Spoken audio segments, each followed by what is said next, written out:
अस्सलामुअलैकुम, आप देख रहे हैं नया दिन। मुस्कुराइए और देखते रहिए नया दिन। मैं हूं मोहम्मद शुएब और मैं हूँ आ जाए और मैं हूँ किरण आफ्ताब। तो भाई बहुत सारी खबरें, बहुत सारी मालूमात, हमारे बहुत सारे मौजूआत, नया दिन का हिस्सा। हम आज आपको बहुत कुछ बताएंगे और उन खबरों की खास तौर पर बात करेंगे जिससे मुझ पे आप पे फर्क पड़ता है। आज आपका फोन भी वहाँ रखा हुआ है, मैंने भी फोन यहाँ रख दिया, यूज ही नहीं कर रहे हम फोन। वैसे कल भी फोन यूज करने में बड़ी दिक्कत हुई किरण। फेसबुक और इंस्टाग्राम का कुछ मसला हुआ, वो चल नहीं रहे थे और यूजर्स जो हैं वो अब कुछ उसे इस्तेमाल कर नहीं सके थे। और हमने देखा ये 2008 में भी ऐसा हुआ था जब ये आउटेज हुआ था, और अभी जब हुआ तो 2.3 बिलियन यूजर्स मुतासर हुए। किरण, आपकी या मेरी ज़िंदगी में शायद फ़र्क ना पड़ा हो, लेकिन जो कंपनीज यूज़ करती हैं या जिसने अगर कोई ऑर्डर प्लेस करना, उसके लिए बहरहाल मसला होता है। उसके लिए मसला हुआ। और वैसे भी ये बात तो है ही ना कि दिल बैठ जाता है अगर इंस्टाग्राम आप ना देख रहे हो, फेसबुक ना देख रहे हो, ये तो होता है। लेकिन मैं आज दिल की बात नहीं करूंगी, मैं आज बात करूंगी गुर्दे की। खबरदार, होशियार, 20 साल से ज्यादा उम्र के लोग जरा तवज्जो नहीं दें, फौरी तवज्जो दें। खाना कहीं गैर मयारी तो नहीं खाते आप, पानी कहीं कम तो नहीं पीते, दवाओं का गैर जरूरी या जरूरत से ज्यादा इस्तेमाल तो नहीं करते जनाब, तंबाकू नोशी समेत किसी नशे की लत तो नहीं लग गई। अगर ऐसा कुछ भी है तो जान लीजिए इमराज गुर्दा के संगीन खतरात आपके सर पे मंडला रहे हैं। दुनिया भर में 85 करोड़ लोग इन्हीं अमराज का शिकार है, गुर्दे के अमराज का शिकार है, और सालाना 24 लाख इसी की भेंट चढ़ जाते हैं। तिब्बी माहिरीन कहते हैं इलाज से बहरहाल एहतियात बेहतर है। माहिरीन तो ये भी कहते हैं कि गुर्दे की तकलीफ तो बड़े दिल गुर्दे वाले भी सह नहीं सकते। ऐसे किसी भी मसले को हल्का लेना, अगर ये कहा जाए भारी पड़ सकता है, तो गलत ना होगा। बिल्कुल गलत ना होगा। तो अभी आपने कोशिश ये करनी है कि इस सब पर अमल करना है, गैर ज़रूरी दवाओं का इस्तेमाल नहीं करना। लेकिन सबसे आसान चीज़ जो आप कर सकते हैं वो ये है कि आप पानी पिएं, ज़्यादा से ज़्यादा पिएं, तो उससे भी बड़े अच्छी सेहत रहती है। मेरे ख्याल में वर्ल्ड किडनी डे पर ना इतनी क्विकली, इतनी अच्छी तरह से मालूमात हमने दे दी है कि अब हमें मजीद बात भी करनी चाहिए दीगर मौजूआत की। दीगर मौजूआत हैं कि आज नया दिन का हिस्सा आपके सामने रखते हैं।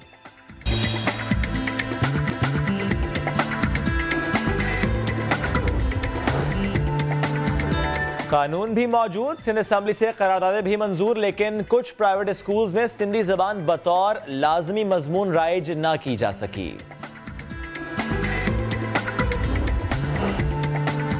गुड बाय मिस्टर चिप्स को गुड बाय कहने की तैयारी। पंजाब टेक्स्ट बोर्ड ने फैसला कर लिया, निसाब में सीरत नबवी से मुताल्लिक सबक शामिल किया जाएगा।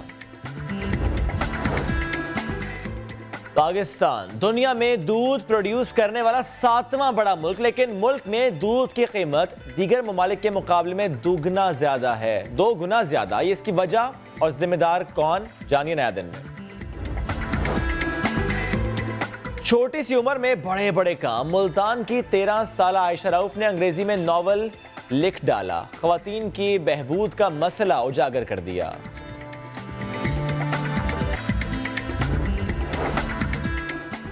और पाकिस्तान की सीक्रेट सुपरस्टार को नया दिन ने ढूंढ निकाला। लियारी से ताल्लुक रखने वाली रैप सिंगर के गाने आपको झूमने पर मजबूर कर देंगे।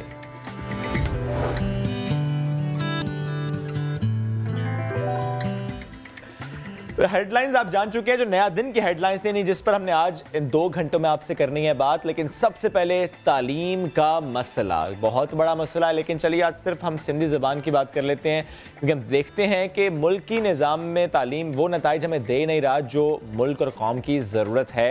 निसाब को तब्दील करने की हम बात करते हैं, यकसा सिलेबस हो, हर स्कूल का सिलेबस सेम हो, हर सूबे का सिलेबस सेम हो, इसकी भी हम बात करते हैं, क्योंकि अपडेट करना है सिलेबस को भी बहुत ज़रूरी है। और फौरी तौर पर इस सिलसिले में हुकूमत कोई कानून साजी या इकदाम कर रही हो ऐसा नजर नहीं आ रहा, लेकिन सिंध असेंबली ने करारदाद पास की है।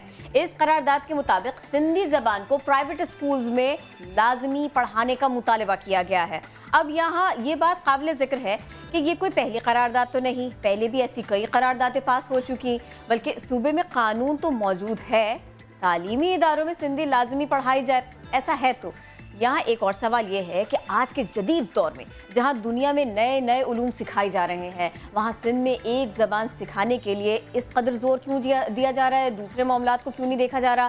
सिंधी लाजमी पढ़िए, हम में से कौन से लोग ऐसे हैं कि जो इससे फ़वाइद समेट सकेंगे, इसके नताइज क्या होंगे, आज हम इसी सब पर बात करेंगे। हमारे मेहमान हमारे साथ होंगे, लेकिन पहले एक रिपोर्ट आपको दिखा देते हैं। सिंध के स्कूलों में सिंधी लाजमी पढ़ाई जाएगी। सिंध असेंबली में एक और करारदाद मंजूर कर ली गई। बताया गया कुछ स्कूल कवानीन की खुलेआम खिलाफ वर्जी कर रहे हैं। बहस के दौरान मुनव्वर वसान ने सिंधी ना पढ़ाने वाले स्कूलों पर पाबंदी का मुतालबा किया। अजरा पेचोहो ने कहा सूबे में सबको सिंधी पढ़ानी चाहिए। शहनाज बेगम ने कहा सिर्फ सिंधी नहीं, तमाम जबानों की अहमियत समझते हैं। शहरी इलाकों में रहने वाले ज्यादा जबानें पढ़ाने को बोझ समझते हैं। ये कोई ऐसा सब्जेक्ट हो जिससे नॉलेज में इजाफा हो या फिर उससे हमें कोई एडवांटेज मिल सके तो ज़्यादा बेहतर होगा। और वैसे भी अगर हम आजकल बच्चों से पूछते हैं तो उनका इंटरेस्ट ज़्यादातर मैथ्स में होता है, साइंस में होता है। इसके अलावा बहुत ज़्यादा तो इंग्लिश में वो इंटरेस्ट लेते हैं। बेहतर ये है कि इस मजमून को इस तरह से रखा जाए कि अगर वो इंटरेस्टेड है सिंधी में तो उसको इस तरीके से रखा जाए कि वो उसको उस सब्जेक्ट को एक्सेप्ट कर ले, वरना तो उस पर एक बोझ की तरह हो जाएगा। ये सवाल यह है कि कानून मौजूद है तो इस पर अमल क्यों नहीं हो पा रहा, और क्या वाकई करारदादों से इस पर अमल कराना मुमकिन है। सिंध असेंबली में जब करारदाद मंजूर की गई तो उस वक्त ऑपोजिशन ऐवान से गायब थी। कायदे हिज़्ब इख्तिलाफ हमें ज्वाइन भी कर रहे हैं कि उनकी मौजूदगी में हो क्या रहा। फिरदौस शमीम नकवी हमें ज्वाइन करें, इनके साथ साथ हमें ज्वाइन करेंगे सिंध के तालीमी निज़ाम से मुतालिक बात करने के लिए हमें ज्वाइन करें हैदर अली साहब, सिंध प्राइवेट स्कूल एसोसिएशन के सदर हैं। हैदर साहब आपका शुक्रिया, आपने मैं यहाँ ज्वाइन किया। फिरदौस साहब पहले आपकी जानिब आना चाहूँगा मैं। हम देखते हैं कि कानून तो है, करारदादें भी लाई जाती हैं, लेकिन अगर ऑलरेडी सिंधी ज़बान पढ़ाई जा रही है, इम्तिहान उसका हो रहा है, तो फिर करारदाद की ज़रूरत क्यों?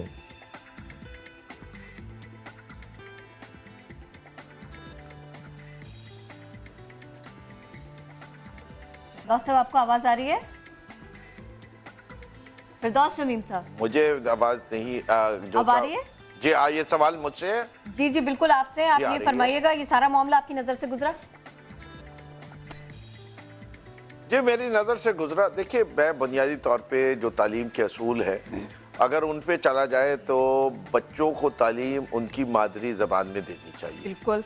और वो प्राइमरी स्कूल का मसला है कि प्राइमरी स्कूल के अंदर जहाँ भी सिंधी बोली जाती हो, इससे कि जितना जल्दी बच्चा अपनी मादरी ज़बान में सीखता है वो और किसी लैंग्वेज में नहीं सीख सकता। ये आज तक की रिसर्च का खुलासा है दुनिया के तमाम ममालिक में। जहाँ तक ताल्लुक़ है कि इसको बाई फोर्स किया जाए, आज की दुनिया में कोई चीज़ बाई फोर्स नहीं हो सकती। मैं समझता हूँ नीड बेस्ड एजुकेशन का ज़माना है। जिस तरफ नीड बेस्ड है या डिज़ायर बेस्ड है। अगर मुझे सिंधी सीखने का शौक़ है तो मुझे मौका ज़रूर मिलना चाहिए। स्कूलों के अंदर सिंधी टीचर्स और सिंधी क्लासेस ऑफ़र ज़रूर होनी चाहिए एज अ करिकुलम। जिस आदमी को शौक़ होगा वो सीख ले। वरना अगर लैंग्वेजेस के हिसाब से देखें तो पाकिस्तान की लिंगुआ फ्रैंका, जिसे आम लोगों की ज़बान जिसको चारों सूबों में समझा जाता है, वो उर्दू है।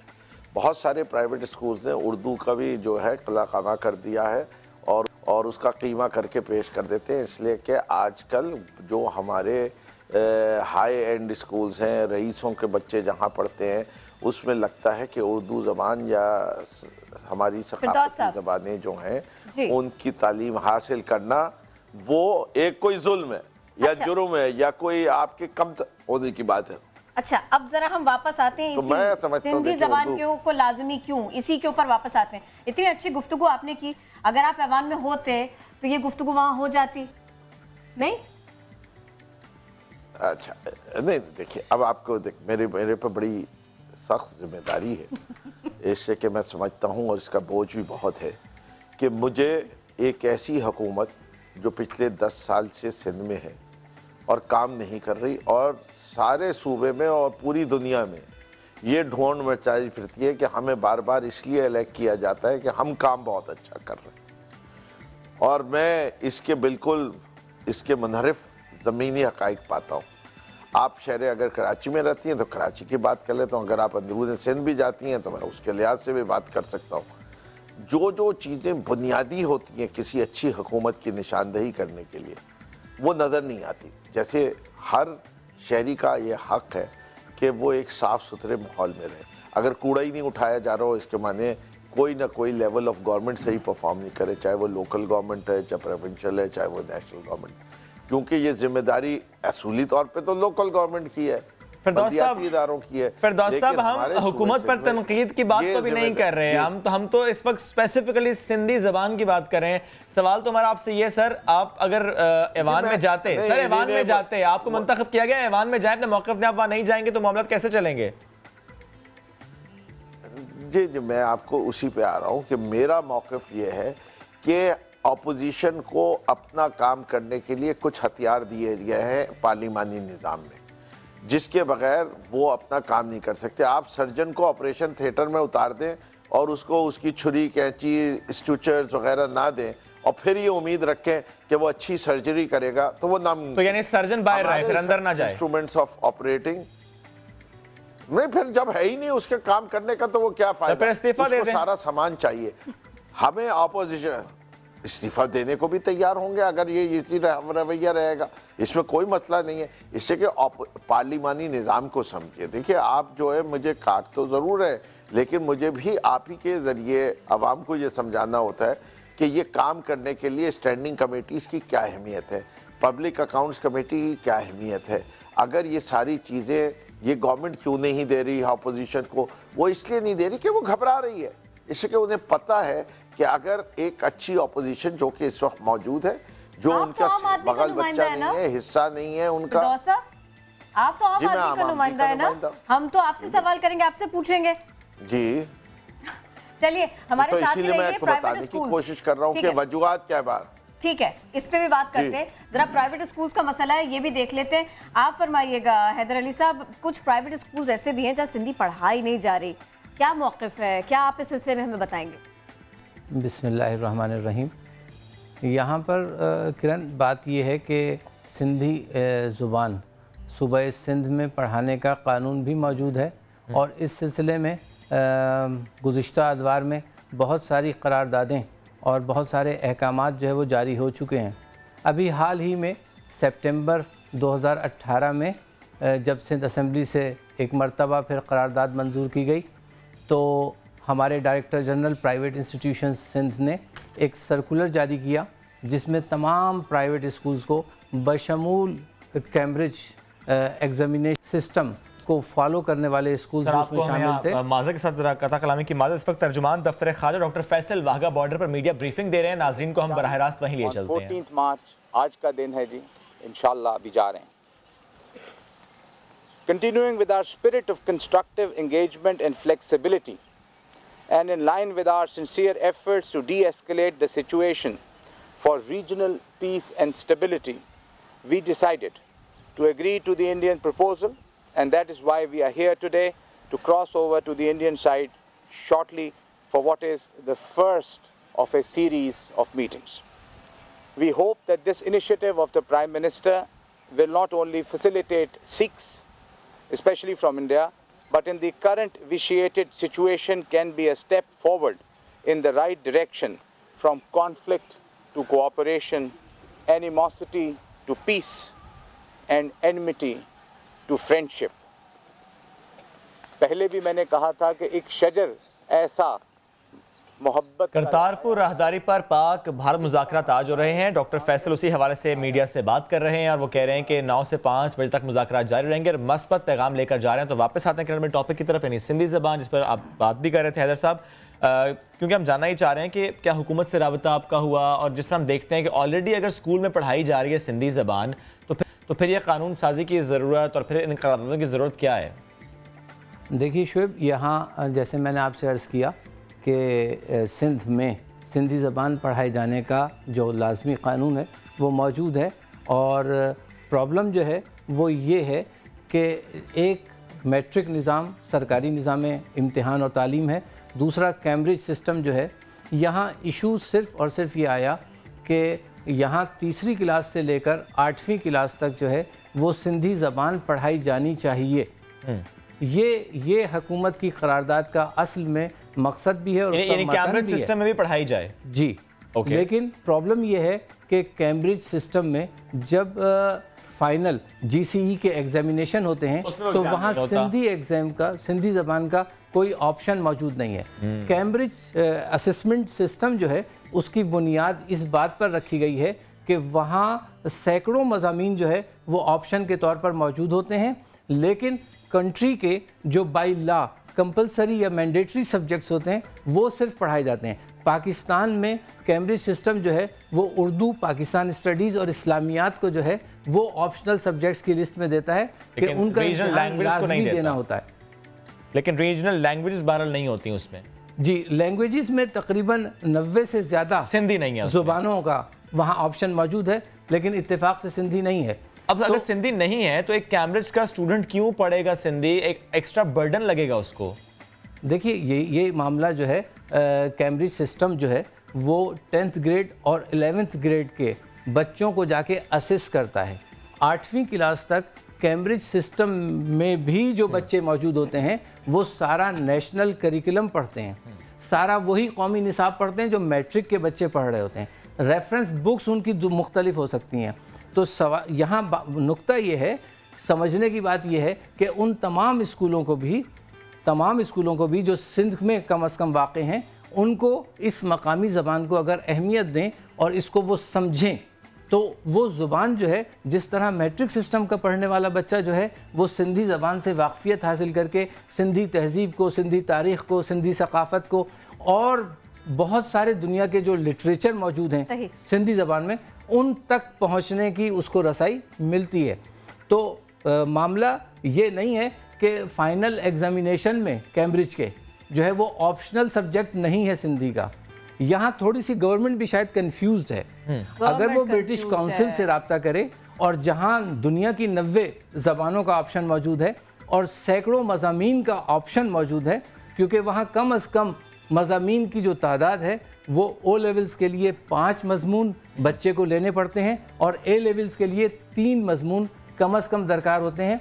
ए लेवल्स में तो किसी भी सब्जेक्ट की पाबंदी नहीं करनी पड़ती, लेकिन ओ लेवल्स में पाकिस्तान में 3 मज़मून चूँकि कानूनन पाकिस्तान में लाजमी पढ़ाए जाते हैं, जिसमें उर्दू, पाकिस्तान स्टडीज़ और इस्लामियात है। इन 3 मज़ामीन के अलावा ओ लेवल्स के बच्चे को 2 मज़मून सिर्फ कम अज़ कम वो सिलेक्ट और करने पड़ते हैं, जिसके बाद उसका ओ लेवल्स एग्ज़ाम हो जाता है। ओके, और अगर ये कानून जिस तरह ऑलरेडी है और करारदाद लाई गई है कि हर स्कूल में पढ़ाया जाए और अगर बच्चा पढ़ रहा है तो इसमें फिर सिंध हुकूमत का क्या किरदार हो सकता है? क्या वो कैम्ब्रिज से रब्ता करे कि इसको भी आप शामिल करें, सिंधी ज़बान को भी, ताकि बच्चे उसमें भी एग्ज़ाम दे सकें? देखिए, हुकूमत सिंध को जो है वो महकमा तालीम को 2 काम करने थे। एक ये कि ब्रिटिश काउंसिल से कैम्ब्रिज यूनिवर्सिटी से रब्ता किया जाए, उनको खतूत लिखे जाएँ। हमारी इत्तला के मुताबिक उनको भी ये खतूत लिखे गए हैं कि सिंधी ज़बान का ऑप्शन जो है वो कैम्ब्रिज के जो 11th ग्रेड के फाइनल एग्ज़ाम्स होते हैं उसमें रखा जाए। दूसरा काम जो महकमा तालीम को करना था, जो कि वो महकमा तालीम बार बार करता भी रहा है, और जैसे मैंने आपको सितंबर 2018 के हमारे डीजी प्राइवेट इंस्टीट्यूशंस के सर्कुलर का हवाला दिया कि उन्होंने ये सर्कुलर दिया कि तमाम प्राइवेट स्कूल्स जो हैं वो सिंधी ज़बान अपने यहाँ 3री क्लास से लेकर 8वीं क्लास तक पढ़ाएंगे। लेकिन यहाँ जो प्रैक्टिकली ग्राउंड रियलिटी है वो सिर्फ इतनी सी है कि कुछ कैम्ब्रिज स्कूल्स ने फाइनल एग्ज़ाम्स में सिंधी ऑप्शन न होने का ये एज लिया है और एक शायद स्टेटस सिंबल के तौर पर या एक क्लास को जाहिर करने के लिए उन्होंने अपनी प्राइमरी और जूनियर सेकेंडरी एलिमेंट्री क्लासेस में जो है वो सिंधी को शामिल नहीं किया है। और फेडरल बोर्ड, क्योंकि कुछ स्कूल्स और कुछ स्टूडेंट्स फेडरल बोर्ड के अंडर भी हैं, फेडरल बोर्ड में शायद एग्ज़ाम नहीं होता सिंधी ज़बान का। बिल्कुल ऐसा ही है। सिंधी ज़बान का जो इतलाक़ है वो महकमा तालीम हुकूमत सिंध जो है उसके तहत जो अदारे चल रहे हैं उसमें ये इतलाक़ होता है। यानी फिर वो जो जब ये जिक्र करते हैं कि कुछ स्कूल्स नहीं पढ़ा रहे तो उसमें वो कैम्ब्रिज का निज़ाम तालीम आ जाता होगा और फेडरल बोर्ड का आ जाता होगा, ऐसा ही है? फेडरल बोर्ड जो है वो इससे मुस्तस्ना है। अच्छा। इसलिए कि उनका अपना मकामी पाकिस्तानी, इस कानून से तो मुस्तस्ना करारदाद लाई गई है कि तमाम स्कूल्स में सिंधी ज़बान पढ़ाई जाए तो फिर तो पढ़ाना पड़ेगा, चाहे वो फेडरल बोर्ड हो। वो तमाम जिन स्कूलों का तस्करा करारदाद में किया गया वो हुकूमत सिंध के मातहत जो अदारे चल रहे हैं, फेडरल बोर्ड के तहत जो स्कूल चल रहे हैं वो नहीं। कैम्ब्रिज स्कूल्स जो है वो चूँकि department of education government of Sindh से रजिस्ट्रेशन लेते हैं बाकायदा, तो इसलिए हुकूमत सिंध का इसरार होता है कि वो अपने यहाँ सिंधी ज़बान को लाजमी तौर से पढ़ाएं। ठीक है, सारी बहस आपके सामने, सारी बातें आपके सामने है। फिरदौस शमीम साहब, अब क्या करेगी पीटीआई, अब क्या करेंगे आप, कैसे इस मामले को देखेंगे? देखिए, पहली चीज़ तो मैं थोड़ा सा करेक्ट कर दूं, फेडरल बोर्ड का जो मकाम होना चाहिए वो बेसिकली एक एग्जामिनेशन टेकिंग बॉडी का है। उसका कैरिकुलम के अंदर इतनी गुंजाइश होनी चाहिए कि हर सूबे की ज़बान को अगर वहाँ ऑप्शन होना चाहिए, कोई लेना चाहे तो ज़रूर ले। मैंने जैसे शुरू में भी आपसे कह रहा था कि जितने ज़्यादा से ज़्यादा उलूम, जितनी ज़्यादा से ज़्यादा ज़बानें कोई बच्चा सीखना चाहे वो उसको मौके देने चाहिए। जो ज़बानों की जहाँ तक पाकिस्तान में ज़रूरत है तो मैं समझता हूँ इस वक्त हमारे लिहाज से जो सबसे अहम ज़बान है वो हमारी कौमी ज़बान है और फिर लिंगुआ फ्रैंका ऑफ द वर्ल्ड है, अंग्रेज़ी है। इसके अलावा सूबाई ज़बानों की भी अहमियत है और रीजनल ज़बानों की भी अहमियत है। रीजनल ज़बानों में जो सबसे ज़्यादा अहमियत और जिससे आसानी हम लोगों को होती है वो अरबी ज़बान में होती है। अच्छा, और इसके अंदर भी देखिए 2-3 चीज़ें हैं जिसको हमें अरबी बोलना आनी चाहिए, सिंधी बोलनी आनी चाहिए, समझनी आनी चाहिए, उसको लिटरेचर की जानकी होनी चाहिए। ये सारी चीज़ें मुख्तलिफ स्टैंडर्ड है। मैं तो सिर्फ बात कर रहा हूँ अभी कि कम्युनिकेशंस के लिए कि हमें बोलना कौन कौन सी ज़बान आनी चाहिए। तो मैं समझता हूँ हमने बहैसियत पाकिस्तानी जो हमारी इस खित्ते की ज़रूरत है, हमें उर्दू, अंग्रेज़ी, अपने सूबे की ज़बान और अरबी ज़बान, अगर हम ये 4 ज़बानें बोल सकें तो हम सब बेटर ऑफ होंगे। इससे कि आप देखें हमारे यहाँ से बेतहाशा लोग नौकरियाँ करने मिडल ईस्ट जाते हैं और वहाँ की ज़बान अरबी है। और वैसे खूबसूरती के लिहाज तो ज़बान फ़ारसी भी बड़ी रिच ज़बान है लिटरेचर में, फ्रेंच बड़ी अच्छा लिटरेचर फ्रेंच में और स्पेनिश में भी अवेलेबल है। तो जिनको शौक़ है अदबियात का वो ज़रूर और ज़बानें भी सीखें, ये टाइम। लेकिन जिसको इंजीनियर बनना है तो वो कहता है कि भाई मेरे लिहाज से तो मुझे जो ज़बानें काम आएंगी वो ये है। और तो ज़बान सीखना कभी बुरा नहीं है, अच्छा ही है। राइट ऑफ चॉइस होता है, राइट ऑफ चॉइस होना चाहिए। बहुत शुक्रिया फिरदौस शमीम साहब, आप हमारे साथ थे। हैदर अली साहब, आप हमारे साथ थे और ये एक अच्छी गुफ्तगू रही। हम तो बात करना चाह रहे थे हुकूमत के इक़दाम की, लेकिन बात बढ़ती चली गई, अदब तक पहुंच गई, शेर तक पहुंच गई, ज़बान की ज़रूरत तक पहुंच गई। वैसे ये बात तो तय है कि मादरी ज़बान में तालीम होनी चाहिए और ज़बान सीखनी चाहिए। ये दोनों पहलू जो है ना, इनकी अहमियत अपनी जगह है। वैसे आप निसाब के गिर्द ही घूम रहे हैं आज। मैं तो आज मुझे लग रहा है मैं निसाब के गिर्द घूमता रहूंगा। मैं आपको लाहौर भी लेकर जाऊंगा, मैं आपको केपी के भी लेकर जाऊंगा। आज बड़ी ज़बरदस्त खबरें हमारे पास हैं। एक वो गुड बाय मिस्टर चिप्स, किरण, हमने वो नॉवल पढ़ा था जब हम 12th में थे, लेकिन अब गुड बाय मिस्टर चिप्स को गुड बाय कहने का वक्त आ चुका है। 55 साल से पंजाब में 12वीं जमात के इंग्लिश के कोर्स में ये बुकलेट शामिल थी और अब इसको निसाब से निकालने का फैसला कर लिया गया है। Goodbye mister Chips. अब इसकी जगह सीरत नबी सल्लल्लाहु अलैहि वसल्लम का चैप्टर शामिल करने की तजवीज़ है। Punjab curriculum and text book board ने वर्किंग पेपर तैयार कर लिया है। डॉक्टर अब्दुल रऊफ की तहरीर करदा सीरत नबी को शामिल किया जाएगा। 12वीं क्लास के इंग्लिश के सब्जेक्ट में मिस्टर चिप्स का नावल इतना अहम करार दिया जाता है क्योंकि इस चैप्टर से बोर्ड के इम्तिहानात में 20 नंबर के सवालात शामिल होते हैं। जिसको अच्छी तरह रटा होगा ना गुड बाय मिस्टर चिप्स, तो उसको 20 नंबर मिल जाते थे अगर अच्छी तरह से अटेम्प्ट करे। लेकिन बहरहाल जेम्स हिल्टन ने मिस्टर चिप्स नावल 1934 में लिखा और पंजाब के निसाब में 1963 में शामिल था। लेकिन अब गुड बाय मिस्टर चिप्स को हम कहेंगे गुड बाय। लेकिन वेलकम हम किसको करेंगे इस सिलसिले में बात करने के लिए, ये भी तो इम्पोर्टेंट है। मिस्टर चिप्स कौन है? इस चैप्टर में ऐसा क्या था, क्या बात थी कि इसको सिखाया जा रहा था, इसको पढ़ाया जा रहा था? इसी सब पर बात करेंगे। अदनान आदिल साहब हमारे साथ हैं। अदनान आदिल साहब, अस्सलाम वालेकुम, कैसे हैं आप? ये बताइए, ये चैप्टर पढ़ा तो है सभी ने, इसमें ऐसा क्या था भाई 55 साल से इसको पढ़ाया जा रहा था? वालेकुम सलाम किरण। देखिए, बहुत ही खूबसूरत नॉवेलेट है, छोटा सा है और इस पे बहुत सी फिल्में भी बन चुकी हैं। इतना ये पॉपुलर था कि बहुत से टीवी ड्रामे भी इस पे बने, बहुत सी फिल्में बनी, थिएटर प्लेज हुए और एक कैरेक्टर, एक बिल्कुल आम सा आदमी, एक टीचर जो लैटिन ज़ुबान एक स्कूल में पढ़ाते थे और उनकी सेंस ऑफ ह्यूमर बहुत अच्छी थी और वो बहुत क़दामत पसंद थे। तो उनकी ज़िंदगी के बारे में ये एक नॉवलेट है और मैं तो इससे बहुत मुतासिर था। मैंने इंटरमीडिएट में ये पढ़ा था और मैं उनसे ज़्यादा उनकी बीवी से भी मुतासिर था जो कैथराइन ब्रिजेस थीं। और वो जो कैथराइन ब्रिजेस थीं वो उनके बरक्स बहुत मॉडर्न खातून थीं और वो दोनों हंसी खुशी उनकी ज़िंदगी गुजरी। तो इसमें जो हमें बहुत अच्छे सबक मिलते थे कि एक आम आदमी, एक एवरेज आदमी जो बहुत अच्छी ज़िंदगी गुजार सकता है, लोग उसे बहुत पसंद करते हैं, लोग उससे मोहब्बत करने लगते हैं। ज़रूरी नहीं है कि आप नेशनल हीरो हों, बहुत अमीर हों, बहुत फेमस हों। आप आम से अपने पेशे की लगन की वजह से, आपको अपने पेशे से इतना लगन है, आपका एक ख़ास स्टाइल है, लोगों से मोहब्बत से पेश आते हैं, तो लोग आपसे मोहब्बत करने लगते हैं और आप एक अपनी कम्युनिटी के आइकॉन बन जाते हैं।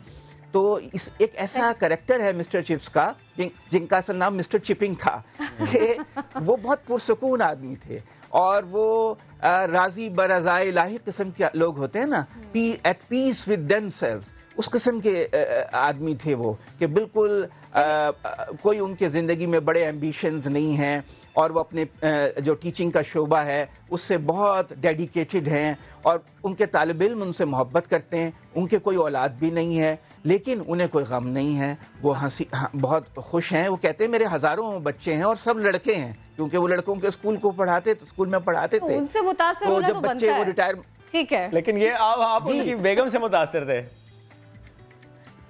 जी, मैं उनसे भी मुतासिर था, उनकी बीवी से भी। उनकी बीवी बड़ी मॉडर्न, बड़ा ज़बरदस्त कैरेक्टर था और मैंने इतना याद किया, इतना रट्टा लगाया कैथलाइन ब्रिजेस के कैरेक्टर को, मार्क्स कितने मिले थे आपको? लगा कि वो मेरी बीवी हैं। अल्लाह, वो सामने आके खड़ी ना हुई। इतना याद करने पड़ भी। हाँ बिल्कुल, वो सवाल के 20 नंबर होते थे ना, तो अगर अच्छा रट्टा लगा हुआ हो, अच्छी तरह याद किया हो, तो 16 नंबर मिल जाया करते थे। अच्छा। अब तो देखिए देखिए लिटरेचर पढ़ने का एक बड़ा फ़ायदा ये होता है कि आदमी को पता चलता है कि ह्यूमन इमोशंस क्या हैं, ह्यूमन रिलेशनशिप्स क्या हैं, आपकी जो ज़िंदगी है उसमें तर्ज़ अमल। तो ये बहुत ही उसका वसी, जो बड़ा लिटरेचर होता है उसकी बहुत सी लेयर्स होती हैं, बहुत सी सतहें होती हैं। तो इसकी 2 जनरेशन्स को इसने मुतासिर किया। देखिए ये हमारे मुल्क में, हमारे कम से कम पंजाब के इंटरमीडिएट के सिलेबस में ये 1963 से था शामिल। तो 2 से ज़्यादा जनरेशन्स जो हैं इस नावल से मुतासिर हुई, कम से कम वो लोग जिन्होंने इसे तवज्जो से पढ़ा और समझा।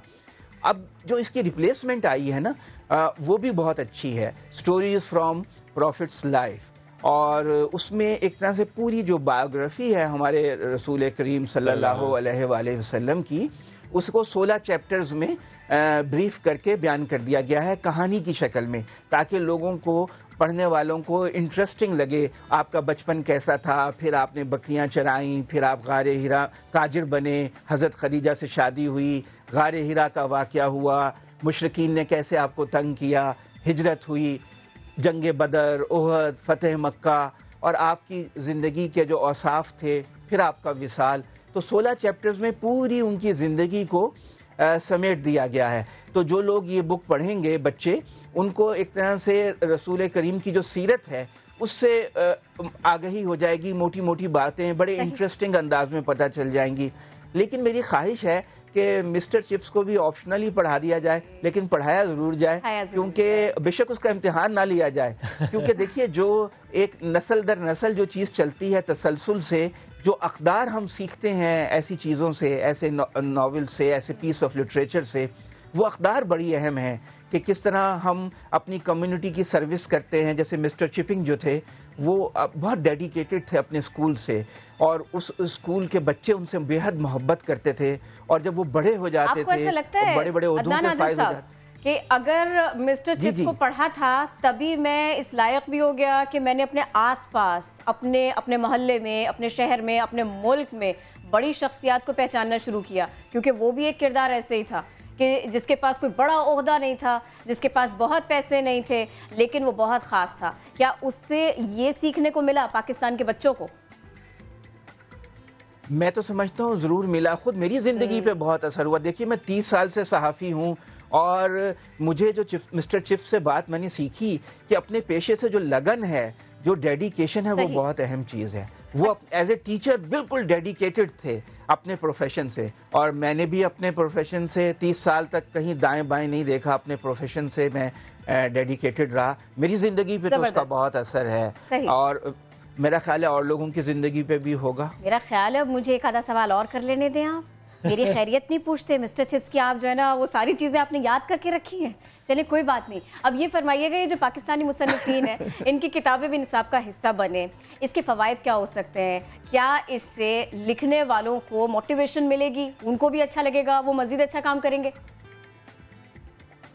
जी बिल्कुल, देखिए ये हमारे एक लोकल पब्लिशर की छपी हुई किताब है और बहुत सस्ती सी है, जो नई शामिल हुई है, स्टोरीज़ फ्रॉम प्रॉफिट्स लाइफ, और शायद 100 रुपये कीमत है। बहुत मुनासिब कीमत है, इतनी कम कीमत में किताबें आमतौर से मिलती नहीं, बहुत खूबसूरत छपी हुई है। और सबसे बड़ी बात यह है कि हमारी ज़िंदगी के जो सबसे बड़े आइडियल हैं हमारे प्रॉफिट हज़रत मोहम्मद सल्लल्लाहु अलैहि वसल्लम, और बहुत लोग ऐसे हैं जो सीरत भी पढ़ते हैं, बड़ी पढ़ते हैं, लेकिन बहुत से लोगों को मौका नहीं मिलता, तो वो इंटरमीडिएट के लेवल पे एक सीरत को एक शॉर्ट फॉर्म में और दिलचस्प अंदाज से पढ़ लेंगे, और उसके जो लिखने वाले हैं सीरत के, वो और मेहनत करके और अच्छी किताबें लेकर आएंगे।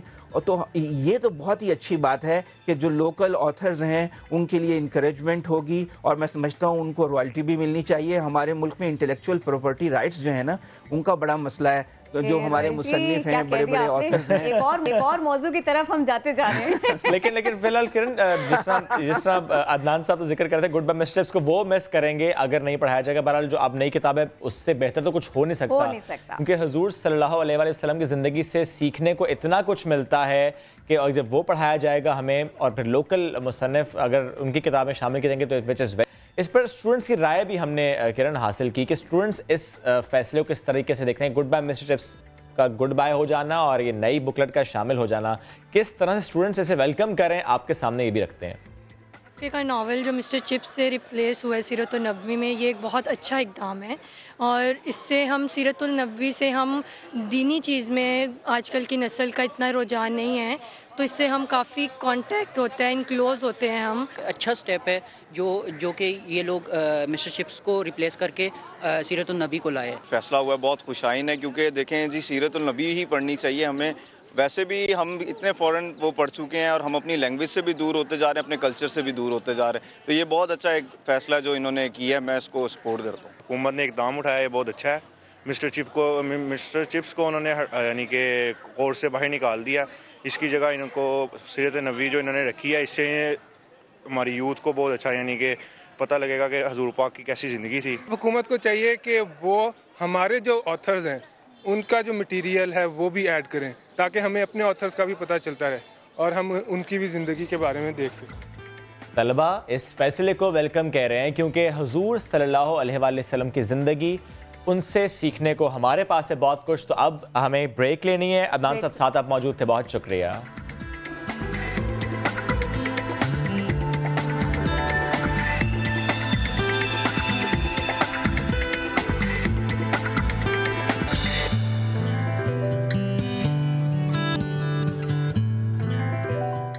हाजिर हैं ब्रेक के बाद। राइटिंग बिल्कुल अच्छी नहीं है। ये बात यहाँ बताने की तो बिल्कुल नहीं थी। ये इम्तिहान है, इसको पढ़ना।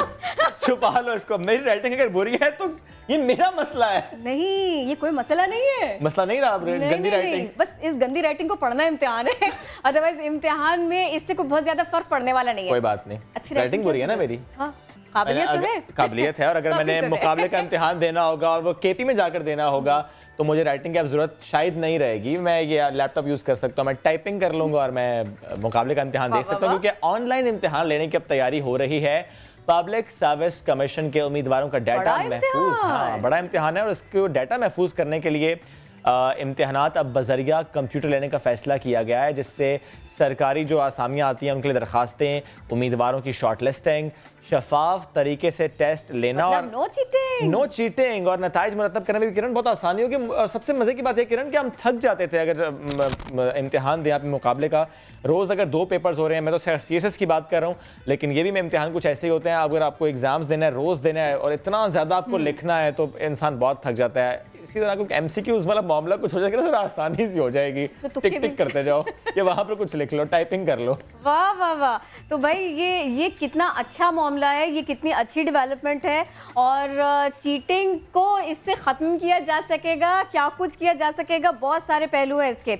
ऑनलाइन इम्तिहान कितने इम्तिहानों को ख़त्म कर देगा, किन किन पहलुओं में कामयाबी हो जाएगी, ये है बहुत बड़ी बात। अब पेन नहीं, पेंसिल नहीं, ये सब संभालने निकालने की झंझट नहीं, राइटिंग अच्छी है नहीं है कोई मसला नहीं, टाइपिंग अच्छी है तो भाई इम्तिहान आसान हो जाएगा। अगर टाइपिंग अच्छी है किरण, ये आपने जो कहा ना इस पे मैं आपको अगर टाइपिंग अच्छी है, क्योंकि फॉर एग्जांपल किरण जिस तरह अगर टाइपिंग अच्छी है ना तो आप फिर जीत जाएंगे, मैं हार जाऊंगी। मेरी अच्छी नहीं है टाइपिंग, इसलिए तो मैं परेशान हो गया। टाइपिंग स्पीड भी इतनी अच्छी नहीं है किरण, मैं तो सोच सोच के लिख रहा होता हूँ। तो अगर टाइपिंग आपकी अच्छी है और अगर अच्छी नहीं है तो दोनों मामला बड़े इंपॉर्टेंट है। अगर अच्छी नहीं है तो सीख लीजिए, अगर आपने मुकाबले का इम्तिहान देना है तो। बिल्कुल। और आप खैबर पख्तूनख्वा की बात कर रहे थे ना, तो अभी फिलहाल वहीं पर ये इसका आगाज कुछ अरसे में हो जाएगा। भाई इम्तिहान होगा ऐसे तो फिर इस सॉफ्टवेयर का नाम होगा क्या, ये भी मैं आपको बता देती हूँ। खैबर पख्तूनख्वा में एक सॉफ्टवेयर तैयार किया गया है और इसका नाम भी इम्तिहान है। ये इम्तिहान को,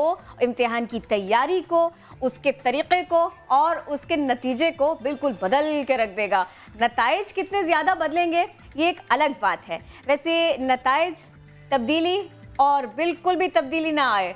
अब जरा ना एक खबर इसी तरह की है, ऐसी खबर तो नहीं जिसमें किसी ने कह दिया मुझे फेल क्यों किया, मुझे तमाम इम्तिहानों में फेल क्यों किया, ऐसी खबर मुझे लग रहा है आप देना चाह रही है। बिल्कुल यही बात है, आप फौरन समझ जाते, होशियार आदमी है। इनकी होशियारी काम नहीं आई। साबिक रुकने कौमी असेंबली जमशेद दस्ती LLB पार्ट 1 के इम्तिहान में नाकाम हो गए। मुझे अफसोस है इस बात का, कोई बात नहीं, फिर ट्राई कर लेंगे। बहाउद्दीन ज़करिया यूनिवर्सिटी की जानिब से LLB पार्ट 1 के नताइज का ऐलान कर दिया गया। मुजफ्फरगढ़ से साबिक रुकने कौमी असेंबली जमशेद दस्ती इलेक्शन के बाद इम्तिहान की तैयारी कर रहे थे। LLB के ये इम्तिहान थे लेकिन तैयारी अच्छी नहीं थी, वो कंफ्यूज हो गए थे, वो बिजी हो गए थे, जो भी कुछ हो गया था पास नहीं कर सके। पर मान नहीं रहे अभी, वो कह रहे हैं मैं रीचेकिंग कराऊंगा। शायद मैंने अच्छे पेपर दिए थे लेकिन हाँ वो कह रहे हैं कि मैं रीचेकिंग कराऊंगा और शायद अच्छा को सब मज़ामीन में फेल है। हम दिखा रहे हैं कि किसी एक पेपर में भी पास नहीं हुए।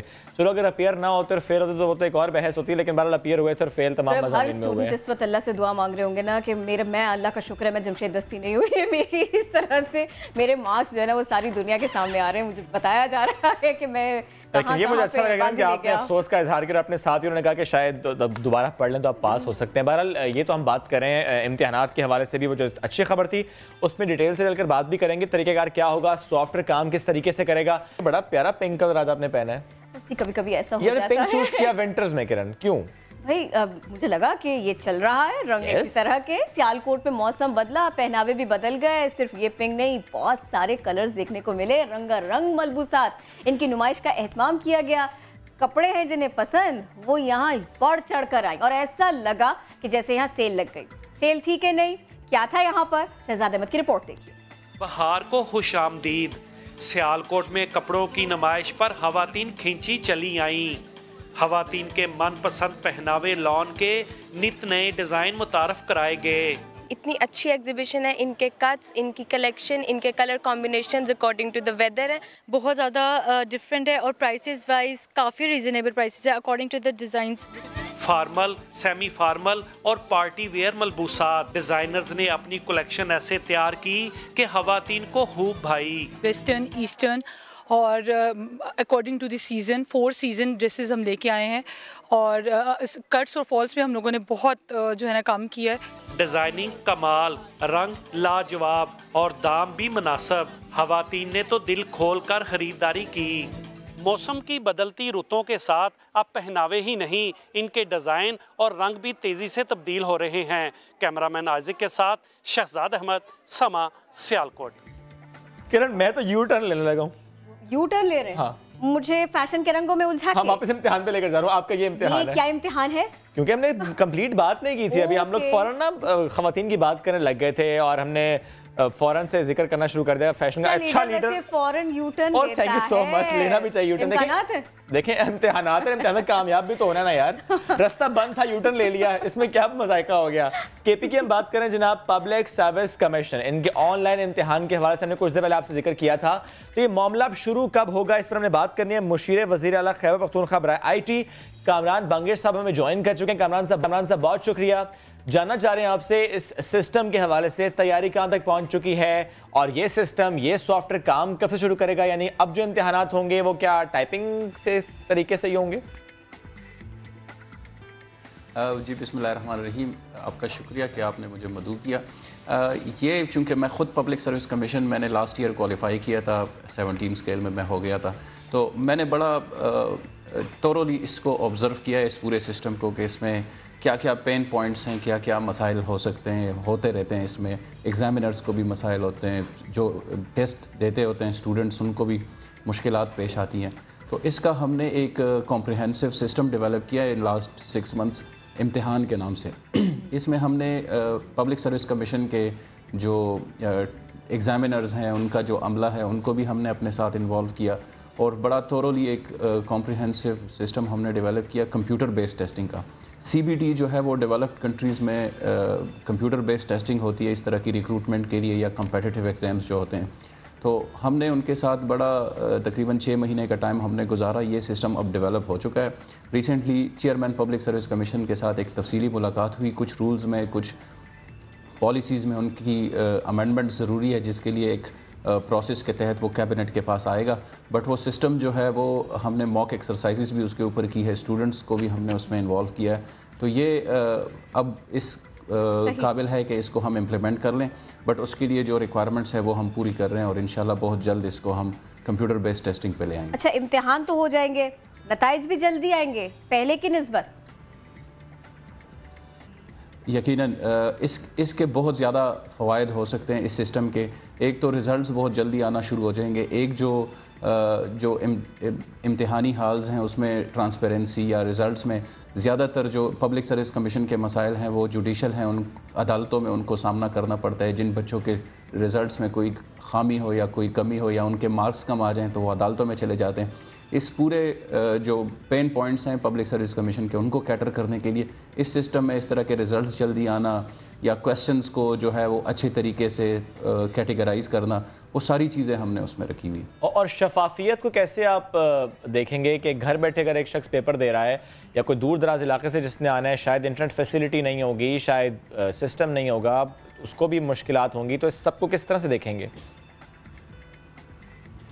इसको हम सबसे पहले तो फेज़ वाइज कर रहे हैं। जिन यूनिवर्सिटीज़ में, कॉलेजेस में कंप्यूटर लैब्स हैं उनको हम टेस्ट सेंटर डिक्लेयर करेंगे।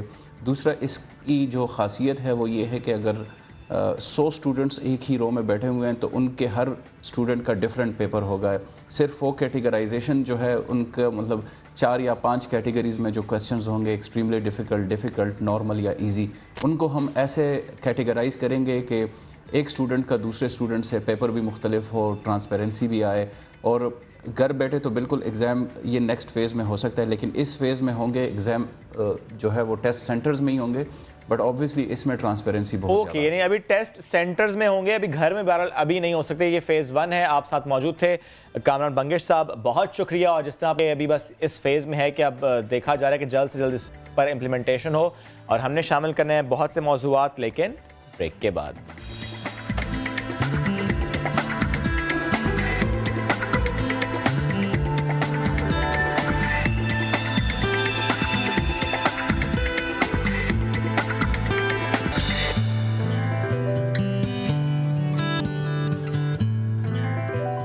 करेंगे एक ऐसी चीज की जो दुनिया भर में कितनी हो, अपने यहाँ तो दुगनी है। ज़राई मुल्क है पाकिस्तान, और यहाँ दूध की कीमत दुनिया के दीगर ममालिक से 2 गुना ज्यादा है। यानी अमेरिका की बात करें, हॉलैंड की बात करें, तो यहाँ पर 30 से 40 रुपए लीटर मिलने वाला दूध पाकिस्तान में 100 रुपए मिल रहा है। अच्छा, 100 रुपए में मिल भी कैसा रहा, ये एक और बहस है। तो सवाल तो यह है कि दुनिया के 7वें बड़े दूध प्रोड्यूस करने वाले मुल्क में दूध आखिर महंगा क्यों है? MD यूटिलिटी स्टोर्स का मौक़िफ़ ये है कि इसकी वजह अभी तक कोई सिस्टम का ना बनना है। उन्होंने ये भी कहा कि गोश्त की कीमत भी पाकिस्तान में बहुत ज़्यादा है। पाकिस्तान में 900 से 1000 रुपए किलो मिलने वाला गोश्त ऑस्ट्रेलिया में 300 रुपए में मिल जाता है। तो गोश्त का मामला भी ऐसा ही है। लेकिन हम अगर सिर्फ दूध की बात कर लेते हैं तो भाई दूध एक तो अच्छा नहीं मिलता, ऊपर से महंगा मिलता है। कलेक्शन का मसला है, ट्रांसपोर्टेशन का मसला है, या फिर डिस्ट्रीब्यूशन का मसला है। तो इस सब पर हम करते हैं बात। इस वक्त हमें ज्वाइन कर रहे हैं जनरल सेक्रेटरी फार्मर एसोसिएशन के शौकत मुख्तार साहब। वेलकम टू नया दिन सर। जानना चाह रहे हैं आपसे, इतना प्रोड्यूस कर रहा है पाकिस्तान दूध, फिर महंगा क्यों? हमने क्या बिगाड़ा है? पाकिस्तानियों ने क्या बिगाड़ा है किसी का? मैं सबसे पहले समा टीवी का और आपका शुक्रिया अदा करता हूं कि आपने इस अहम मौजू पर मुझे मदऊ किया, और अपने डेयरी फार्मर्स की तरफ से आपकी खिदमत में सलाम अर्ज़ करता हूं। बात तो ये बदकिस्मती की है, मैं तस्दीक कर लूँ कि आपने कहा कि पाकिस्तान दुनिया का 7वां बड़ा, पाकिस्तान दुनिया का 7वां नहीं 5वां बड़ा मुल्क है। ये चौथा भी रहा, पहले चौथा ये चौथा भी रहा, चौथा था और अब तनाज़ुली का शिकार होकर अब 5वें पे आ गया। तो हमारी वो कुछ स्टैट्स ये शो करते हैं कि 7वां है, क्योंकि हम तल्फ करते हैं दूध, जो कि दूध जाया किया जाता है, तो वो स्टैट्स इस तरह जरा डिफरेंट हो जाते हैं। अदरवाइज आपकी बात दुरुस्त है कि चौथा बड़ा मुल्क भी रहा है, लेकिन सवाल वो ये सर चौथा हो, 5वां हो, 7वां हो, अच्छी कैटेगरी में आ रहा है बट महंगा फिर भी मिल रहा है। हाँ, महंगा, जहाँ तक महंगे की बात है तो इस वक्त आपके इल्म में है कि पूरा पाकिस्तान जो महंगाई की चक्की में पिस रहा है, तो उसका शिकार लाजमी बात है कि फार्मर भी है। हम भी जो चीज़ें लेते हैं तो उसका असर तो उस पर पड़ता है।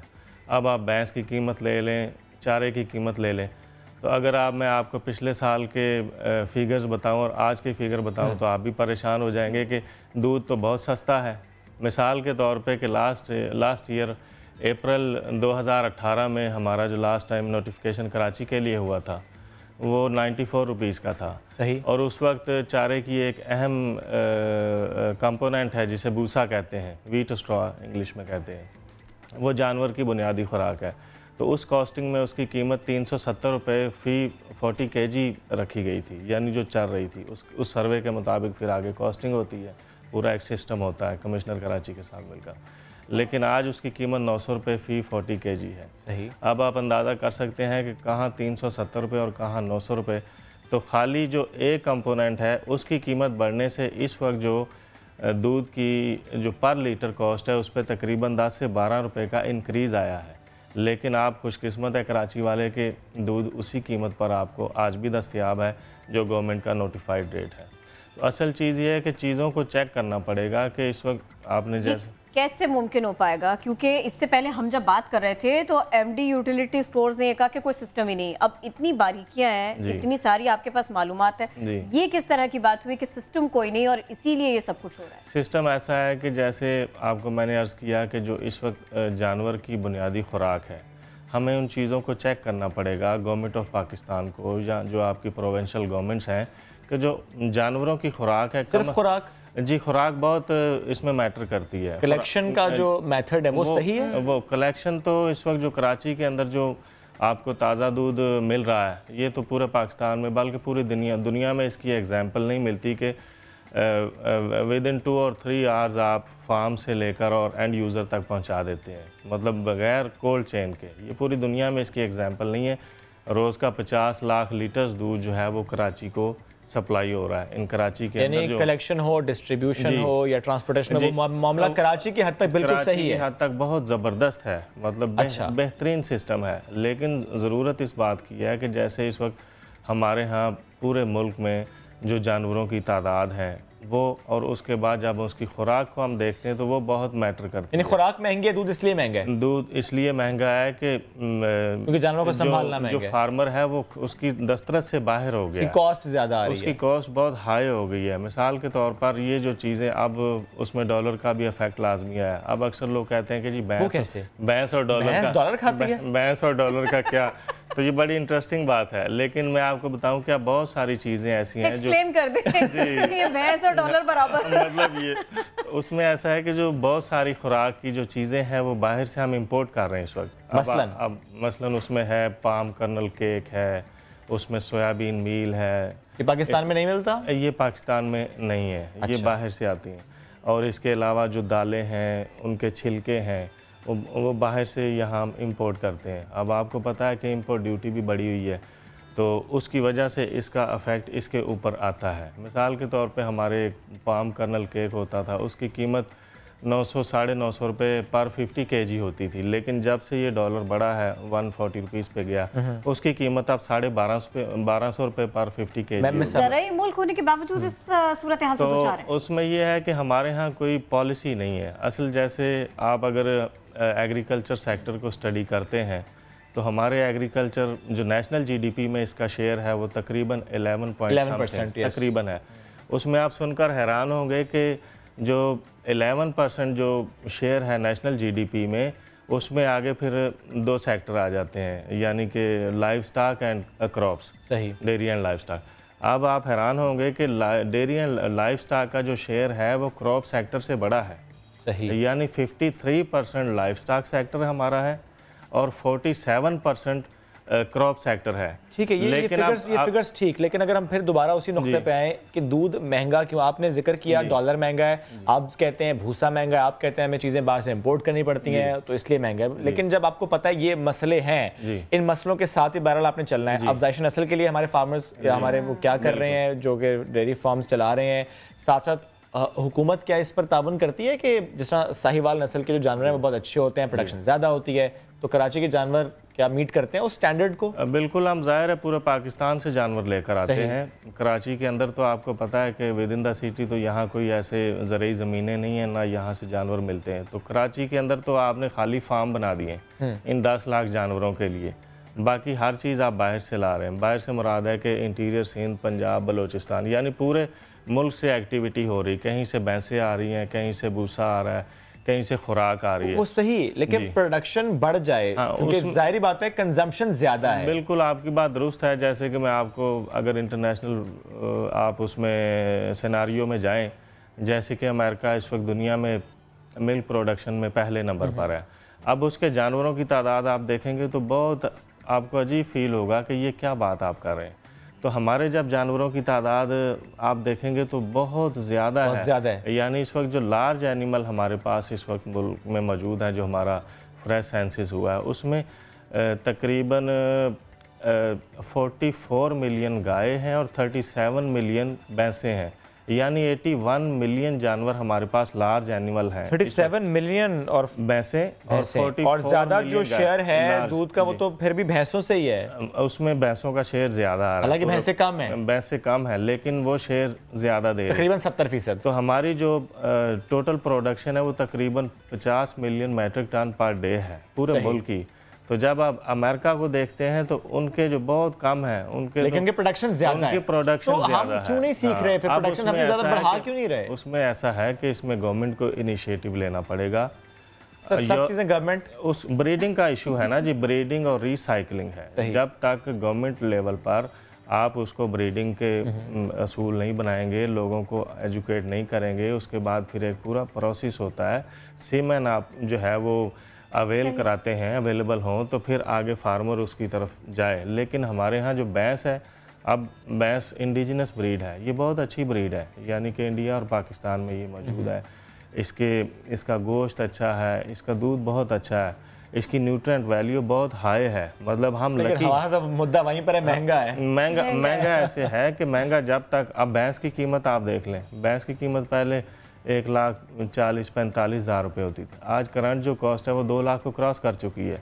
अब भैंस भी महंगी हो, खुराक भी महंगी हो, और उसके बाद प्लस ये है कि मैं जो अर्ज़ कर रहा था कि हमारा जो शेयर ज़्यादा है नेशनल जीडीपी में, लेकिन पॉलिसी हमारे लिए नहीं बनती, पॉलिसी टोटल क्रॉप के लिए बनती। जो मैं गुजारिश कर रहा हूँ आप उसको समझे कि यानी वो जो कर्जे दिए जाते हैं, अब देखें ना जी, अब आपने सब्सिडी दे दी, खाद पर दे दी, आपने लोन दे दिए, छोटे दे दिए या बड़े दे दिए, वो ज़राअत वालों को दे दिए, आपने रेट अनाउंस कर दिया गंदम का या चावल का या दीगर अजनास का, उनको उसमें बेनिफिट दे दिया, गन्ने का रेट आप अलग होना चाहिए। मेरा ये हुकूमत से मुतालबा है आपके इस प्रोग्राम के तवसत से कि ये सेक्टर चूँकि बड़ा है क्रॉप सेक्टर से, तो इसलिए इसके बारे में भी जैसे आपकी क्रॉप की पॉलिसी है वो भी इसी तरह इसकी पॉलिसी भी बनाएं, इनको भी आप कुछ कर्जे दें। अब मिसाल के तौर पे कि हमारा जो टैरिफ है बिजली का, पानी का, गैस का, हमारा कमर्शियल टैरिफ है।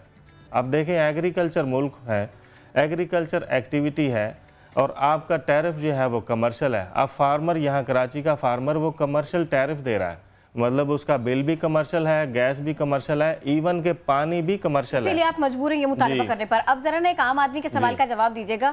1 लीटर दूध फार्म से शहर में मेरे घर तक पहुंचता है, उसकी कॉस्ट कहां से कहां पहुंच जाती है? बिल्कुल क्विकली बताइएगा। उसमें ऐसा है कि 84 रुपीज़ पर लीटर एक्स फार्म रेट है। उसके बाद मिडिल मैन का एक कैरेक्टर होता है, वो वहाँ से उसको उठाता है और दुकान चाहता है रिटेल एंड पर, तो रिटेल पर 94 रुपीज़ पर लीटर। मतलब रुपये से डॉलर पर वो खुद ही पहुंच जाता है। मतलब ये है कि 85 रुपए से 9 रुपए का उसमें एडिशन और हो जाता है, यानी एक्स फार्म 85 रुपए है तो उसमें रिटेलर तक 9 रुपए मजीद एडिशन हो जाता है। यानी एक वो बंदा जो एक फार्म चला रहा है उसको 1 लीटर 84 रुपए में, 85 में, 85 रुपीज़ में, और हमें 100 रुपए में मिल रहा है आपको 94 रुपीज़ में। 100 रुपए में मिल रहा है 94। प्रॉफिट कितना इस चौरासी में? प्रॉफिट तो अब आप देख लें कि जो 400 रुपए वाली चीज है वो अभी 900 रुपए में हम परचेज कर रहे हैं। ये दूध जो हम 100 रुपए का ले रहे हैं 400 रुपए वाला है। आप सोशल वर्क कर रहे हैं? सोशल काम नहीं कर रहे आप लोग? नहीं, काम भी कर रहे हैं, हम भी तो कंज्यूमर है ना। प्रॉफिट कहाँ है भाई? मतलब हम भी कंज्यूमर है। प्रॉफिट तो कहेंगे है ही नहीं। हम तो कहते हैं कि जो हमारी जो कॉस्ट ऑफ प्रोडक्शन है उसके मुताबिक हमें रेट दे दें तो फिर भी हम गुजारा कर लेंगे। क्या बात है ना, गुजारा कर लेंगे। मुस्कुराते गुजारा कर लेंगे। तो भाई इनकी गुजारिशात क्या थी इस सिलसिले में, हमने इसके ऊपर आज बात की। और ये तो कराची के डेयरी फार्म्स की बात थी, ये मजमूई तौर पर क्या होना चाहिए ये बता रहे थे। एक और मामला ज़रा इसी से जुड़ा हुआ, पंजाब फूड अथॉरिटी शहरियों को खालिस दूध की फराहमी यकीनी बनाना चाहती है। इसी मुहिम के तहत आए रोज़ नाकिस दूध को तहवील में लिया जाता है और फिर ज़ाया किया जाता है, ये मामूल बनता जाता है। अब तक फूड अथॉरिटी कितना दूध नाकिस करार दे चुकी है, इस पर रिपोर्ट तैयार किया तहमीना अहमद ने, आपको दिखाएंगे। लगाकर दूध लाने वाले ट्रकों की चेकिंग पंजाब फूड अथॉरिटी की टीमों का मामूल है। जदीद इलेक्ट्रोस्कैन मशीनों से खुले दूध को परखा जाता है। 2018 और 19 की कार्रवाइयों के दौरान फूड अथॉरिटी ने छापे मारकर 25,000 से जायद गाड़ियों की चेकिंग की और 40 लाख में से 3 लाख लीटर से जायद दूध नाकिस पाया गया, जिसे मौके पर जाया कर दिया गया। बास इलाकों में चेकिंग के दौरान दूध में केमिकल पाउडर, यूरिया खाद और बनास्पति घी की मिलावट पाई गई। शहरियों को खालिस दूध की फराहमी के लिए हुकूमत की जानिब से बहुत जल्द डब्बे वाले दूध का कानून नाफिज करने के इक़दामात भी किए जा रहे हैं। इंशाअल्लाह ताला मिनिमम पास्चराइजेशन लॉ को लेके भी अनकरीब पंजाब के अंदर मेजर इनिशिएटिव लिए जाएंगे, जो कि जिसके नतीजे में फार्म लेवल के ऊपर इंशाअल्लाह पास्चराइजेशन करके पैकेजिंग की सहूलत मुयस्सर की जाएगी। दूसरी तरफ गवाले रोजाना हजारों लीटर दूध तल्फ किए जाने पर पंजाब फूड अथॉरिटी से खुश नहीं। उन्होंने अथॉरिटी के दफ्तर के सामने जमा होकर अपना एहतजाज भी रिकॉर्ड कराया, मगर हुकाम सेहत के मामले पर कोई समझौता करने को तैयार नहीं। इसी पर बात करेंगे। नून लीग की मेंबर सूबाई असम्बली हिना परवेज भट्ट साहब हमें ज्वाइन कर रही हैं। हिना साहब बहुत शुक्रिया, आप अवामी मामलात पर करारदादें लाती हैं। गैर मयारी दूध से मुताल्लिक हम आपसे जानना ही चाह रहे हैं कि गैर मयारी दूध जिसको तल्फ करने से मुताल्लिक आपने सवाल भी किया कि कार्रवाइयाँ कितनी हुई, तो क्या जवाब मिला, कितना दूध अब तक ज़ाया किया गया है? मैंने क्वेश्चन रेज किया सब स्टैंडर्ड मिल्क का असेंबली में, तो ये एक बड़ी अच्छी मुझे बात पता चली जो हुकूमत ने हमें आंसर किया कि 28,857 लीटर्स ऑफ सब स्टैंडर्ड मिल्क जो है उसको डिस्पोज ऑफ किया गया और 118 गाड़ियां मिल्क की ऐसी थी उनको उनसे मिल्क जो सब स्टैंडर्ड था वो लेके भी डिस्पोज ऑफ किया गया। लेकिन ये तो क्वेश्चन मैंने असेंबली में रेज किया और उसकी वजह से इतना अमाउंट ऑफ मिल्क जो है सब स्टैंडर्ड को डिस्पोज ऑफ किया गया। पर व्हाट अबाउट के जो इतने हर रोज़ जो सब स्टैंडर्ड मिल्क जो अभी भी लोगों को मिलता है उससे हमारी ख़वातीन है, हमारे बच्चे हैं, उनकी इम्यूनिटी लेवल जो है वो डिस्टर्ब होता है। तो हमें इस तरह सिर्फ डिस्पोज ऑफ तक नहीं रहना चाहिए, बहुत स्ट्रिक्ट इम्प्लीमेंटेशन होनी चाहिए और हमें सजाएं देनी चाहिए लोगों को जो इस तरह की सब स्टैंडर्ड मिल्क बेचते हैं। ना आप क्या समझती है गैर मयारी दूध का मसला, इसके हल के लिए पाकिस्तान तहरीक इंसाफ की हुकूमत क्या करना चाहिए? इसको सबसे ज़्यादा इम्पोर्टेंट जो है वो ये सब स्टैंडर्ड मिल्क और सब स्टैंडर्ड मीट का इशू जो है वो हमारी है उसमें। तो आई थिंक हमें जो कंपाउंड फीड एक्ट है और मिनिमम पैस्चराइजेशन लॉ जो मिल्क का है उस पर स्ट्रिक्ट इम्प्लीमेंटेशन चाहिए और इस तरह के पायलट प्रोजेक्ट्स हैं जो ATM मिल्क मशीन है, उस तरह के गुड क्वालिटी प्रोजेक्ट्स को जो नई हुकूमत है उसको भी ठीक है आई थिंक आगे लेके चलना चाहिए। हिना भट्ट बहुत शुक्रिया, नून लीग की मेंबर सूबाई असेंबली, आप हमारे साथ थी, इस मामले पर बात कर रही थी, हुकूमत को इस सिलसिले में क्या करना चाहिए ये आप हमको बता रही थी। तो अब हम जरा आगे बढ़ते हैं। लोमड़ी ने मुर्गियों का शिकार किया, ये बात आपने सुनी होगी, लेकिन कुछ अजब गजब भी हो जाता है कभी। मुर्गियां मिली और मिलकर मारा लोमड़ी को, बहुत मारा। बेचारी लोमड़ी कुट भी खाए तो कुकड़ियां कोलो, ये मामला कर कुट भी खाई तो कुकड़ियां कोले हैं, नहीं मार भी खाई तो मुर्गी से। जबरदस्त जबरदस्त, अब मैं समझ गई। ठीक है, ये मामला है फ्रांस का, जहां पोल्ट्री फार्म में एक लोमड़ी घुस आई। बस फिर क्या था, मुर्गियों ने अपनी तादाद ज्यादा होने का फायदा उठाया और लोमड़ी को मार भगाया। यानी इसलिए कहते हैं कि मिलकर रहें, जुड़कर रहें, साथ रहें, मुट्ठी की तरह रहें, तो ही आप रहेंगे मजबूत। फिर दुश्मन चाहे जितना भी हो ताकतवर, आप उसे भगा सकते हैं, आप उसे मार सकते हैं। है तो खूनी मुर्गियां, ज्यादा खूनी मुर्गियां निकली हैं। खैर एनीवेज, अब हम आगे बढ़ते हैं क्योंकि आज हमने आपसे आपकी मुलाकात करानी है एक लिखारी से। मुल्तान की लिखारी हैं 13 साल आयशा रऊफ। उन्होंने ख़वातीन के हकूक़ पर एक नावल लिखा है, एन एक्सपीरियंस। ये नावल है उनका, इसमें किरदार है ब्लेक। तो इस किरदार के हवाले से भी जानेंगे उनसे। उनके वालिद भी हमारे साथ मौजूद हैं। तो पहले हम जानते हैं आयशा आप ही से कि इतनी छोटी सी उम्र, उसमें नावल लिखना, इंस्पिरेशन कहाँ से मिली थी?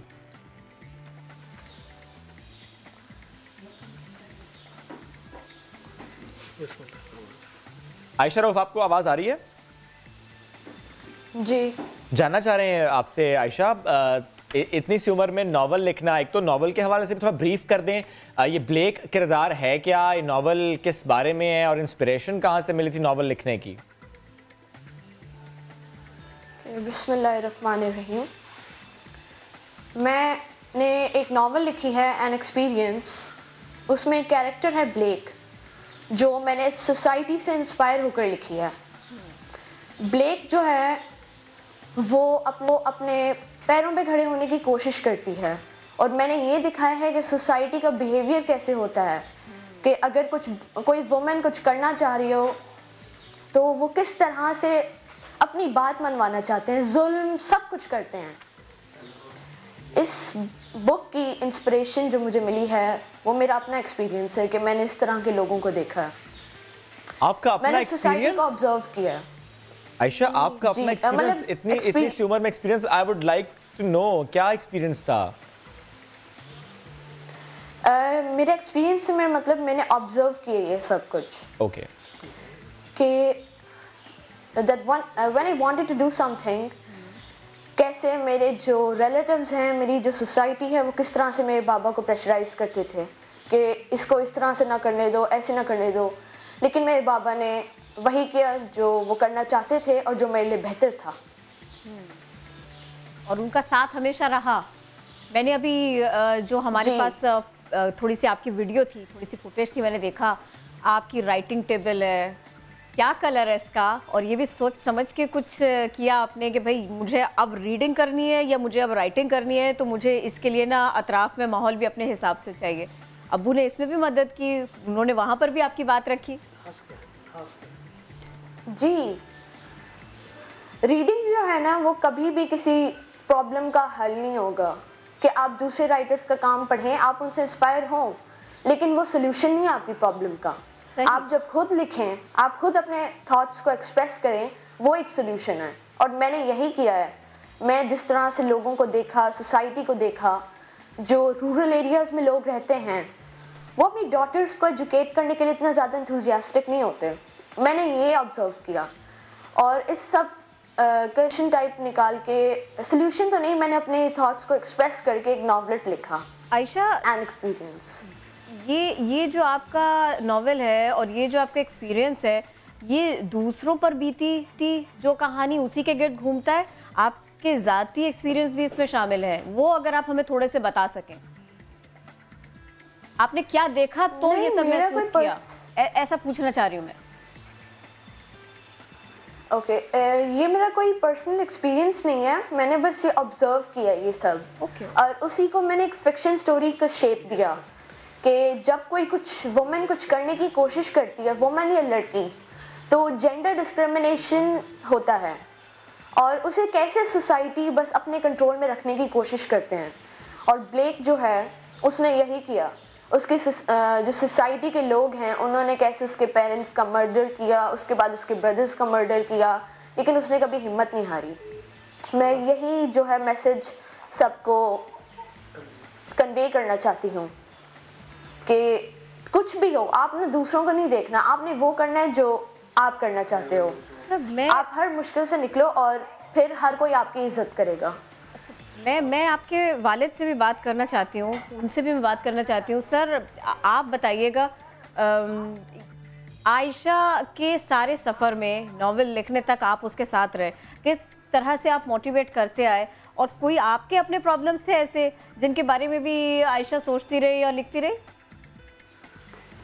बिस्मिल्लाहिर्रहमानिर्रहीम। सबसे पहले मैं शुक्रिया अदा करना चाहता हूँ आप लोगों का कि आपने जो है ना हमें जो है ना मौका दिया बोलने का। तो आयशा के लिए जो है ना हर चीज़ जो वो चाहती है ना, इसके इवन टीचर और ये सारे जो हमारे अपने रिलेटिव्स थे वो भी इस चीज़ को मना करते थे कि भाई आप जो है ना इसको इतना ऊपर प्रमोट ना करें अपनी बेटी को ना, मतलब इतना उसको आप क्या करते थे कि वो मना करते थे? यानी बुक लिखने वाला मामला तो आप कैसे, आप ऐसा क्या करते थे कि वो खुद भी कह रही है आयशा कि मुझे रिलेटिव्स का प्रेशर था, तो ऐसा क्या था जिसका प्रेशर था? मतलब यही कि भाई बच्ची है तो इसने तो इसकी तो शादी हो जाएगी, तो फिर आपने क्यों उस पर इतना यानी कि अखराजात और वो आप कर रहे हैं, आप अपने बेटे पे करें, उसको अच्छे स्कूल में डाल दें और इसको जो है ना गवर्नमेंट स्कूल में डाल दें या किसी आम से स्कूल में डाल दें। तो मैंने कहा नहीं, मैंने बेटी को जो है ना हर सूरत पढ़ाना है, और मेरी बेगम ने जो है ना मुझे बहुत साथ दिया। कितने बच्चे हैं सर आपके? सारी मेहनत की है जी। कितने बच्चे हैं आपके? मेरे 2 बेटे और 1 बेटी है। एक ही बेटी है, और ये छोटी है, ये बड़ी है? ये पहले बेटा है अब्दुल्ला रऊफ, फिर उसके बाद मेरी बेटी है आयशा रऊफ, उसके बाद फिर रूहान रऊफ है। ओके, और ये और एक ही बेटी है, और जब इसको आपने इक्वली बच्चों के साथ तालीमी निज़ाम का हिस्सा बनाया तो ये प्रेशर तो आपको फेस करना पड़ा, उसके अलावा क्या प्रेशर फेस करना पड़ा? उसके बाद यही है कि अब जो जाते हैं ना कहीं आना जाना होता है, तो मैं बच्ची को अब ये इवन ये कहती है कि मुझे कराटे सीखने हैं या मैंने बैडमिंटन खेलना है जैसे मेरा भाई खेलता है, तो वो भी हम ना इसको पूरा जो है ना फोकस कराते हैं कि भाई चलो भाई आप चलें, आप खेल लें। अभी ये इंशाल्लाह ऑस्ट्रेलिया जा रही हैं, इनका जो है ना इसी बुक की इनॉग्रेशन के लिए मेलबर्न जाएंगी ये अप्रैल के पहले वीक में ना, तो वहाँ पे भी एक इनका वहाँ पे सेमिनार है, यूथ एक्सचेंज प्रोग्राम है, तो वहाँ पे जो है ना ये जाएंगी और जहाँ वहाँ पे भी इनका बहुत अच्छा जो है ना इनकी परफॉर्मेंस होगी, वहाँ पे भी आप देखेंगे इंशाल्लाह। आयशा, आने वाले दिनों में, आने वाले कुछ सालों में आपके नॉवेल्स पढ़ने को ज्यादा मिलेंगे या स्पोर्ट्स के मैदान में आपकी फतूहात, आपके मेडल्स, आपकी ट्रॉफीज? मैं एक्चुअली इस बात पे खुद ही कंफ्यूज हूँ कि मैं किस फील्ड में जाऊँ, कि मैं स्टडीज में जाऊँ, मैं राइटर बनूँ या स्पोर्ट्स गर्ल। सो अभी इस सब का नहीं पता। शुक्र आपने पॉलिटिक्स नहीं कह दिया, आपने उसको स्किप कर दिया अभी फिलहाल। वैसे आयशा कोई पॉलिटिशियन फेवरेट है? मेरा या मुझे उनके बारे में ज्यादा नहीं पता, लेकिन बस बचपन से ना इमरान खान का सुना है। जिसका सुना है वही पसंद है। और जो आपके वालिद साहब हैं, उन्होंने कितना हेल्प आउट किया आपको नॉवल लिखने में? बाबा ने उन्होंने मुझे हर तरह से गाइड किया है। मतलब मैं बुक लिखने में कभी भी कंफ्यूजन आता, कुछ भी प्रिवेल होता, उन्होंने मेरे हेल्प किया इन एवरी केस। और दोनों भाई वो नहीं कहते थे कि तुम लिख रहे हो हमने लिखना है, यानी मुकाबला करते हो? नहीं, वो हमने बचपन में एक दफा मुकाबला किया था जब मैं 4th में थी, तब पहली बुक लिखी थी। पहली बार गए थे? भाई दूसरी किताब है? मुकाबला हुआ था जी। अच्छा, पहली किताब क्या थी? वो किस टॉपिक पर थी? वो बस एक फिक्शन स्टोरी थी कि हॉरर, जैसे मुझे लगता है हॉरर टाइप, छोटी स्टोरी थी, एक फिक्शन। ओके, वो फिक्शन थी, वो हॉरर थी, और अब ये एन एक्सपीरियंस है। मैं ना पॉलिटिक्स पे दोबारा बात करना चाह रही थी आयशा। कभी ऐसा होगा कि हमको ये पता चले कि भाई इन्होंने तो 10-12 नॉवेल्स भी लिखे, किताबें भी लिखी, बैडमिंटन भी जीत लिया और अब ये इलेक्शन लड़ रही हैं? आयशा, पॉलिटिक्स में जाना है? नहीं, ऐसा नहीं होगा। और इंशाल्लाह की आवाज में कहीं से आई थी, शायद वालिद साहब की ख्वाहिश थी। वो इतनी बातें मानते हैं आपकी, आपको बैडमिंटन खेलना है, आपको जिस स्कूल जाना है, जो किताब पढ़नी है और जो किताब लिखनी है, आप एक बात मान ले, इलेक्शन लड़ लीजिएगा, बना ले प्लान। नहीं, इलेक्शन नहीं लड़ना, उसमें मतलब किस्मत टाइप होती है कि हमें नहीं पता कि हमारा क्या फ्यूचर होगा, क्या कैरियर होगा। जो हमें पता है कि हम इस पाथ पे चलेंगे तो सक्सेस ज़रूर मिलेगी अगर हार्ड वर्क और डिटर्मिनेशन होगा। तो मैं ऐसे ही कोई अपना कैरियर चूज करूँगी। लेकिन अब इतनी ऑब्जर्वेशन तो आपने की है, पाकिस्तान के मसाइल भी आपने देखे, अपने शहर के मसाइल भी आपने देखे हैं, उन मसाइल के हवाले से कभी लिखेंगी नहीं? जरूर लिखूंगी।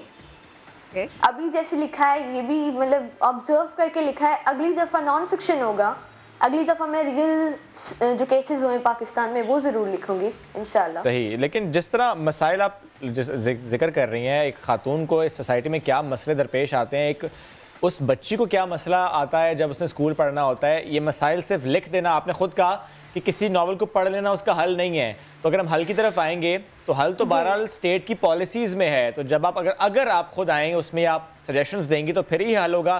सिर्फ लिख देना कि दैट्स द प्रॉब्लम, वो सोल्यूशन तो नहीं है। इसके लिए इलेक्शन तो लड़ना पड़ेगा। ट्रू जी। मैं तैयार नहीं कर रही, हम सपोर्ट कर रहे हैं, हम दोनों तैयार नहीं कर रहे आयशा आपको इलेक्शन के लिए। हम आपको ये बता रहे हैं कि भाई अगर आप चेंज लाना चाहती है वाकई तो ये करना पड़ेगा।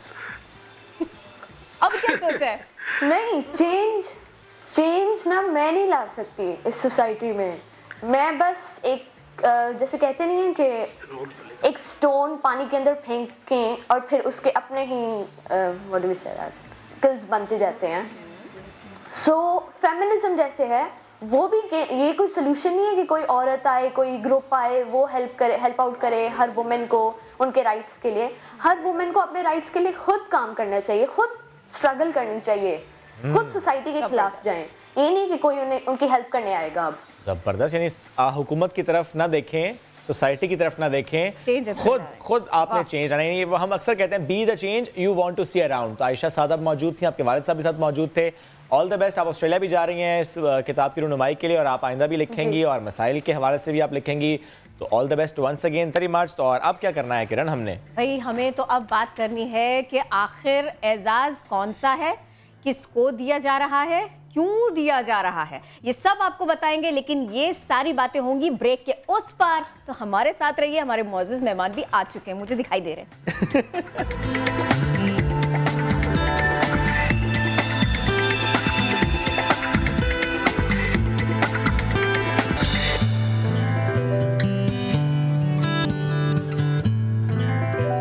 Welcome back. अब जिक्र करेंगे अदाकारा महविश हयात का, जिनको बहुत प्यारे काम भी अच्छा किया उन्होंने किरण, काम अच्छा करती आई हैं और अब उनको तमगा इम्तियाज से नवाजा जाएगा। लेकिन कई अफराद ऐसे हैं, वो आप में से भी कोई हो सकता है, जिसको ये ऐलान बिल्कुल पसंद नहीं आया। बिल्कुल पसंद नहीं आया, और चूंकि ये बात बहुत सारे लोगों को बिल्कुल भी पसंद नहीं आई, इसीलिए तो सोशल मीडिया पर तूफान आ गया। हुकूमत ने ये फैसला किया तो कैसे, बहुत तनकीद हो रही है, बहुत ट्रोलिंग हो रही है। तो ये रिपोर्ट देखिए, फिर इसी पर बात करते हैं। अदाकारा महविश हयात के लिए सिविल एजाज तमगा इम्तियाज का ऐलान किया गया है। अदाकारा इस ऐलान के बाइस काफी खुश हैं। एजाज उन्हें सदर पाकिस्तान की जानिब से दिया जाएगा। दूसरी जानिब सोशल मीडिया पर उन पर तनकीद की जा रही है। अतीका मिर्जा ने कहा, क्या बोर करने पर अवार्ड दिया जा रहा है। हिना राना ने कहा, महविश हयात की कौम के लिए खिदमात तो बता दें। शाम वजीर ने कहा, महविश ने ऐसा कौन सा तीर मारा है जो अवार्ड दिया जाए। दानियाल ने कहा, सरकारी अवार्ड है या लॉलीपॉप, जो किसी को भी दे दें। भाई इस सारे मामले के ऊपर बात करते हैं। मैं जब से ये हमारे मेहमान आए ना, मैं तब से कोशिश कर रही हूँ कि ये बातों का सिलसिला थोड़ा सा रुके और हम ऑन कैम आए तब बात करें, लेकिन कहीं ना कहीं उनकी आवाज़ ऑन एयर हो जाती है, फिर वो कहते हैं उप्स सॉरी। तो हमारे दरमियान फिल्म क्रिटिक उमैर अलवी मौजूद है। वेलकम टू नया दिन उमैर। आज आप बड़ी मुश्किल से हमें मिले हैं, तो अब आप हमें बताइए, महविश हयात पे खूब ट्रोलिंग हो रही है, आप क्या सोचते हैं इस बारे में? अब हंसने से पहले हमने ऑफर सवाल किया तो बहुत गुस्सा किया था। नहीं, मैं भी गुस्सा कर रहा हूँ। देखिए सवाल ये है, अगर 1947 में ट्रोलर्स होते ना तो पाकिस्तान नहीं बनता। ठीक है, इसलिए कि वो इतनी क्रिटिसाइज करते, इतना करते, क्या जरूरत है, क्यों जरूरत है, अच्छा खासा बैठे हैं, खुश हैं, क्या प्रॉब्लम है, बहुत सारे बन जाने एग्जैक्टली। तो उनका एक प्रॉब्लम वो है। 1981 में 50-50 में एक स्किट आया था, उसमें वो कहते हैं कि खबरें पढ़ रहे होते हैं कि हमारी हुकूमत ने पाकिस्तान में नुक्ता चीनी का प्लांट लगाने का फैसला किया है। उसमें से वो नुक्ता निकाल लेंगे और चीनी बन जाएगी। सही है। तो ये 81 30 साल होने वाले, हम आज भी वैसे ही हैं। हर चीज़ में नुक्ता, हर चीज़ में प्रॉब्लम है। मतलब आपको 4 लोग अच्छे मिलेंगे जो कहेंगे यार बहुत अच्छा हुआ कि उसको अवार्ड के लिए नॉमिनेट कर दिया, 4 कहेंगे क्या जरूरत थी, और 2 तो ऐसे होंगे जो मतलब आउट ऑफ द वे चले जाएंगे, फट जाएंगे। वो तो 6 हैं, वो जो 2 आउट ऑफ द वे चले जाएंगे और 4 जो कह रहे नहीं मिलेगा। क्या वो मालूम उनको है कि तमगा इम्तियाज होता क्या है और मिलता किसको और क्यों मिलता है? इम्तियाज की बात करें रॉबिन घोष का इंतकाल हुआ तो मुझे एक मैसेज आया, मैंने मैसेज किया एडिटर को कि आप रॉबिन घोष पे ऑबिचुरी चाहिए, तो जवाब क्या आता है, हु इज़ रॉबिन घोष। ठीक है, एपिक ट्रोलर हैं अब आजकल। फिर उसके बाद एक हुआ कि इसी तरह के और भी, मरीना खान का एक वाक़या हुआ था कि विशाल भारद्वाज इंडिया से आए थे, उन्होंने कहा मुझे मरीना खान से मिलना है क्योंकि मैं बहुत बड़ा फ़ैन हूँ। तो फ़ोन उस पर मुझे ये आया था, हु इज़ मरीना खान। तो जब हमें यही नहीं पता है तो महविश हयात क्या पता होगी भाई? यही सवाल है उमैर साहब, यही सवाल है। लोग कह रहे ठीक है, बहुत अच्छी हैं, ठीक है, अच्छा काम कर रही हैं, ऐसा क्या काम किया भाई? आपको अंदाजा भी नहीं है क्या काम किया। अब सुनिए, 2013 नामालूम अफराद आई, ये वो ज़माना है, मुझे मेरे जिस चैनल में काम करता था वो भी फिल्म के लिए नहीं बुलाते थे कि आप खुद जाके देखें। तो मैं देखने गया, प्रीमियर हो गया, सब हो गया, मैं प्रीमियर के बाद गया तो मैं और मेरे साथ वहीद मुराद साहब के साहबजादे आदिल मुराद, हम दोनों गए। अब बैठे में फिल्म चल रही है, पूरी फिल्म हमने देखी, हंसे, खूब इंजॉय किया। जब टाइटल्स का वक्त आया तो हम दोनों उठे साइड में खड़े होकर कि पीछे से लोग को नज़र आ जाए। सही है, बिल्ली गाना चल रहा था, हमारे सामने एक आगे साहब बैठे हुए थे, बहुत तमीज़ के तरीके के, फैमिली के साथ आए हुए थे। कह रहे हैं बेगम आप ज़रा बाहर जाइए, हम ज़रा टाइटल देख के आते हैं। टाइटल देखना तो मेरा काम था भाई, उनका क्या काम था? वो बिल्ली गाने के चक्कर में रुके हुए थे और अपनी बेगम को बाहर भेज रहे थे। सही है, असली जो आपका रिवाइवल था 2013 वाला वो वहाँ से स्टार्ट हुआ। आपका मेन मकसद जो था लोगों को बुलाना सिनेमा के अंदर, कैच करना, जो नहीं आ रहे थे सिनेमा के अंदर, वो उस फिल्म से आए थे। बाबा जी की राय पे आपने ये फैसला कर लिया? देखिए, किसी की भी राय पे ना हूँ, बाबा जी जो थे वो जो भी थे, लेकिन मैं फुल हाउस में देख रहा था ना, मैं फुल हाउस था वो उस वक्त, चौथा या पांचवा दिन था। ठीक है, उसके साथ एक और पाकिस्तानी फिल्म लगी थी, वो नहीं चली। उसके साथ एक बैंग बैंग लगी थी ऋतिक रोशन की, वो नहीं चली। नामालूम अफराद 6 महीने चली है। ठीक है, उसके बाद फिर आपका चाहिए क्या किया, डांस किया था और क्या, 2 मिनट का रोल था। आपको पता है वो रोल लिखा किसके लिए गया था? मीरा ने एक दिन शूट भी किया। मीरा जी ने पे क्यों नहीं किया? वो उनसे नहीं हो पाया। ठीक है, और प्लस फिर जावेद शेख जो थे वो बीच में उन्होंने इसलिए कि मीरा तबीयत भी ठीक नहीं थी और वो बेचारों की पहली फिल्म थी, तो उनको बहुत ढूंढ ढांड के पूरा हम अवार्ड और ये सब कर करा के फिर उन्होंने महविश हयात को सिलेक्ट किया था। ओके, तो ऐसा नहीं था कि वो तुक्के पे बस हो गया था। और 5 साल एक मतलब एक एक्ट्रेस ने आपका टीवी ड्रामों में काम किया उस वक्त जब आधी दुनिया बहलूल के पीछे पागल थी। ठीक है, आपका ड्रामा कोई देखता नहीं था। सही है, आपके ड्रामे जो होते थे भाई वो इतने ज़्यादा लोअर मिडिल क्लास होते थे कि आप यकीन ही नहीं आता था आपको इतने गरीब लोग भी हो सकते हैं। अच्छा, बहुत सारे लोगों को इनके बारे में अभी तक नहीं पता था, चलिए आपने बता दिया। क्या ऐसा भी कोई मरहला रहा, क्या ऐसा भी हुआ कि जो पाकिस्तानी जर्नलिस्ट हैं, पाकिस्तानी मीडिया है, वो भी इस स्टार को नहीं पहचान सकते? देखिए, हमारे तो पहचानने का बैरोमीटर ही दूसरा है ना, हैं उन्हीं की तरफ रहे, उन्हीं को माहिर जानते आए, इनको नहीं। बैरोमीटर तो हमारे यहाँ यही है ना कि आप वहाँ बॉलीवुड में गए, आप स्टार बन गए। इसमें 1.5 इश्क़ के लिए महविश हयात को अप्रोच किया गया था, उन्होंने मना कर दिया था। सही, ठीक है, इसलिए वो इसमें रोल ऐसा था, उन्होंने कहा कि नहीं मैं नहीं कर सकती। अगर वो कर लेती तो सोचिए अब तो फिर हम 5-6 अवार्ड दे रहे होते इस दफ़ा ना उनको। ये हमारा प्रॉब्लम तो ये है। प्लस इसका सिलेक्शन प्रोसेस देखें आप कि ये कोई मतलब जर्नलिस्ट बैठ के डिसाइड नहीं कर रहे, ये हुकूमत पाकिस्तान डिसाइड कर रही है। और हुकूमत पाकिस्तान जो है वो पूरा मुल्क चला रही है, वो फारिग नहीं बैठे हुए। वो कोई भी हो, हर दफ़ा ऐसे ही होता है कि जब अवार्ड्स अनाउंस होते हैं आप हम एक वो गन निकल आती है बैरल, आर्नल्ड चौधरी की तरह धुर मारे, ऐसे नहीं होता है। और इस आर्गुमेंट को आप कैसे देखते हैं कि भाई व्हाई नॉट सबा कमर, महविश हयात? सबा कमर को 2012 मिल चुका है। ये वही ट्रोल करने वाले हैं, ये वही सोशल मीडिया के लोग हैं जिन बेचारों को कुछ भी नहीं पता। ये कहते हैं कि क्यों मिल रहा है, या मूवीज पे क्यों मिल रहा है, किसको मिलना चाहिए भाई, उनसे भी पूछ लेना, उनसे पूछ ले किसको मिलना चाहिए, आप 5 नाम दे दीजिए। वो नहीं देंगे, वो 70 नाम देंगे, 70 में से एक भी ऐसा वैलिड नहीं होगा कि उसको मिलना चाहिए। 70 में से एक नाम उनका अपना भी होगा यकीनन। मैं आपको बताता हूँ, अपना एक वाकया सुनाता हूँ। एक दोस्त का फोन आया मेरा जो मेरे साथ स्कूल में हुआ करते थे। उन्होंने मुझे फ़ोन किया, यार उमैर मैं महविश हयात से हीरो आ सकता हूँ? मैं किस लिए भाई, तुम तो बैंकर हो। तो नहीं यार मैं सोच रहा हूँ, देखो तेरे भाई की हाइट तो है ना। मैं कहा अब्बा तो आ सकते हो, ऊंट की भी होती है। अब्बा, मैं कहा उसके अब्बा तो आ सकते हो, हीरो नहीं आ सकते। और क्या मतलब अब आजकल हर आदमी को ये पता है कि मतलब एक्टिंग करना कौन सा मत, और वो फैक्ट है ना, जो आपके आधे एक्टर्स हैं वो तो ऐसे ही हैं कि वो हंस रहे हैं कि रो रहे हैं, आपको पता ही नहीं होता। वो तो आप टीवी की आवाज़ बंद करते हो, आप सोचते ना कि ये क्या हो रहा है। तो हमारा प्रॉब्लम ये है कि हम लोग इतने ओवर कॉन्फिडेंट लोग हैं, हर आदमी हर चीज़ में कूदना चाहता है कि वो दूसरे को खातिर ही में नहीं लाता। अगर आपके साथ का कोई आदमी जो है वो अच्छा काम कर ले, आगे चला जाए, तो इंडिया में देखिए आप, या आप ईरान में देखें, बाकी जगहों पे लोग उसे सपोर्ट करते हैं, चाहे अंदर ही अंदर गालियाँ दे रहे हों। उन्हें पता हो कि ये जो है पर्ची है, लेकिन वो उसकी साइड ले रहे होते हैं। हमारा प्रॉब्लम ये, हम दुनिया में कहीं भी होंगे ना, रात को 12 बजे भी होंगे, उठेंगे, गाली देंगे, बैठ जाएंगे।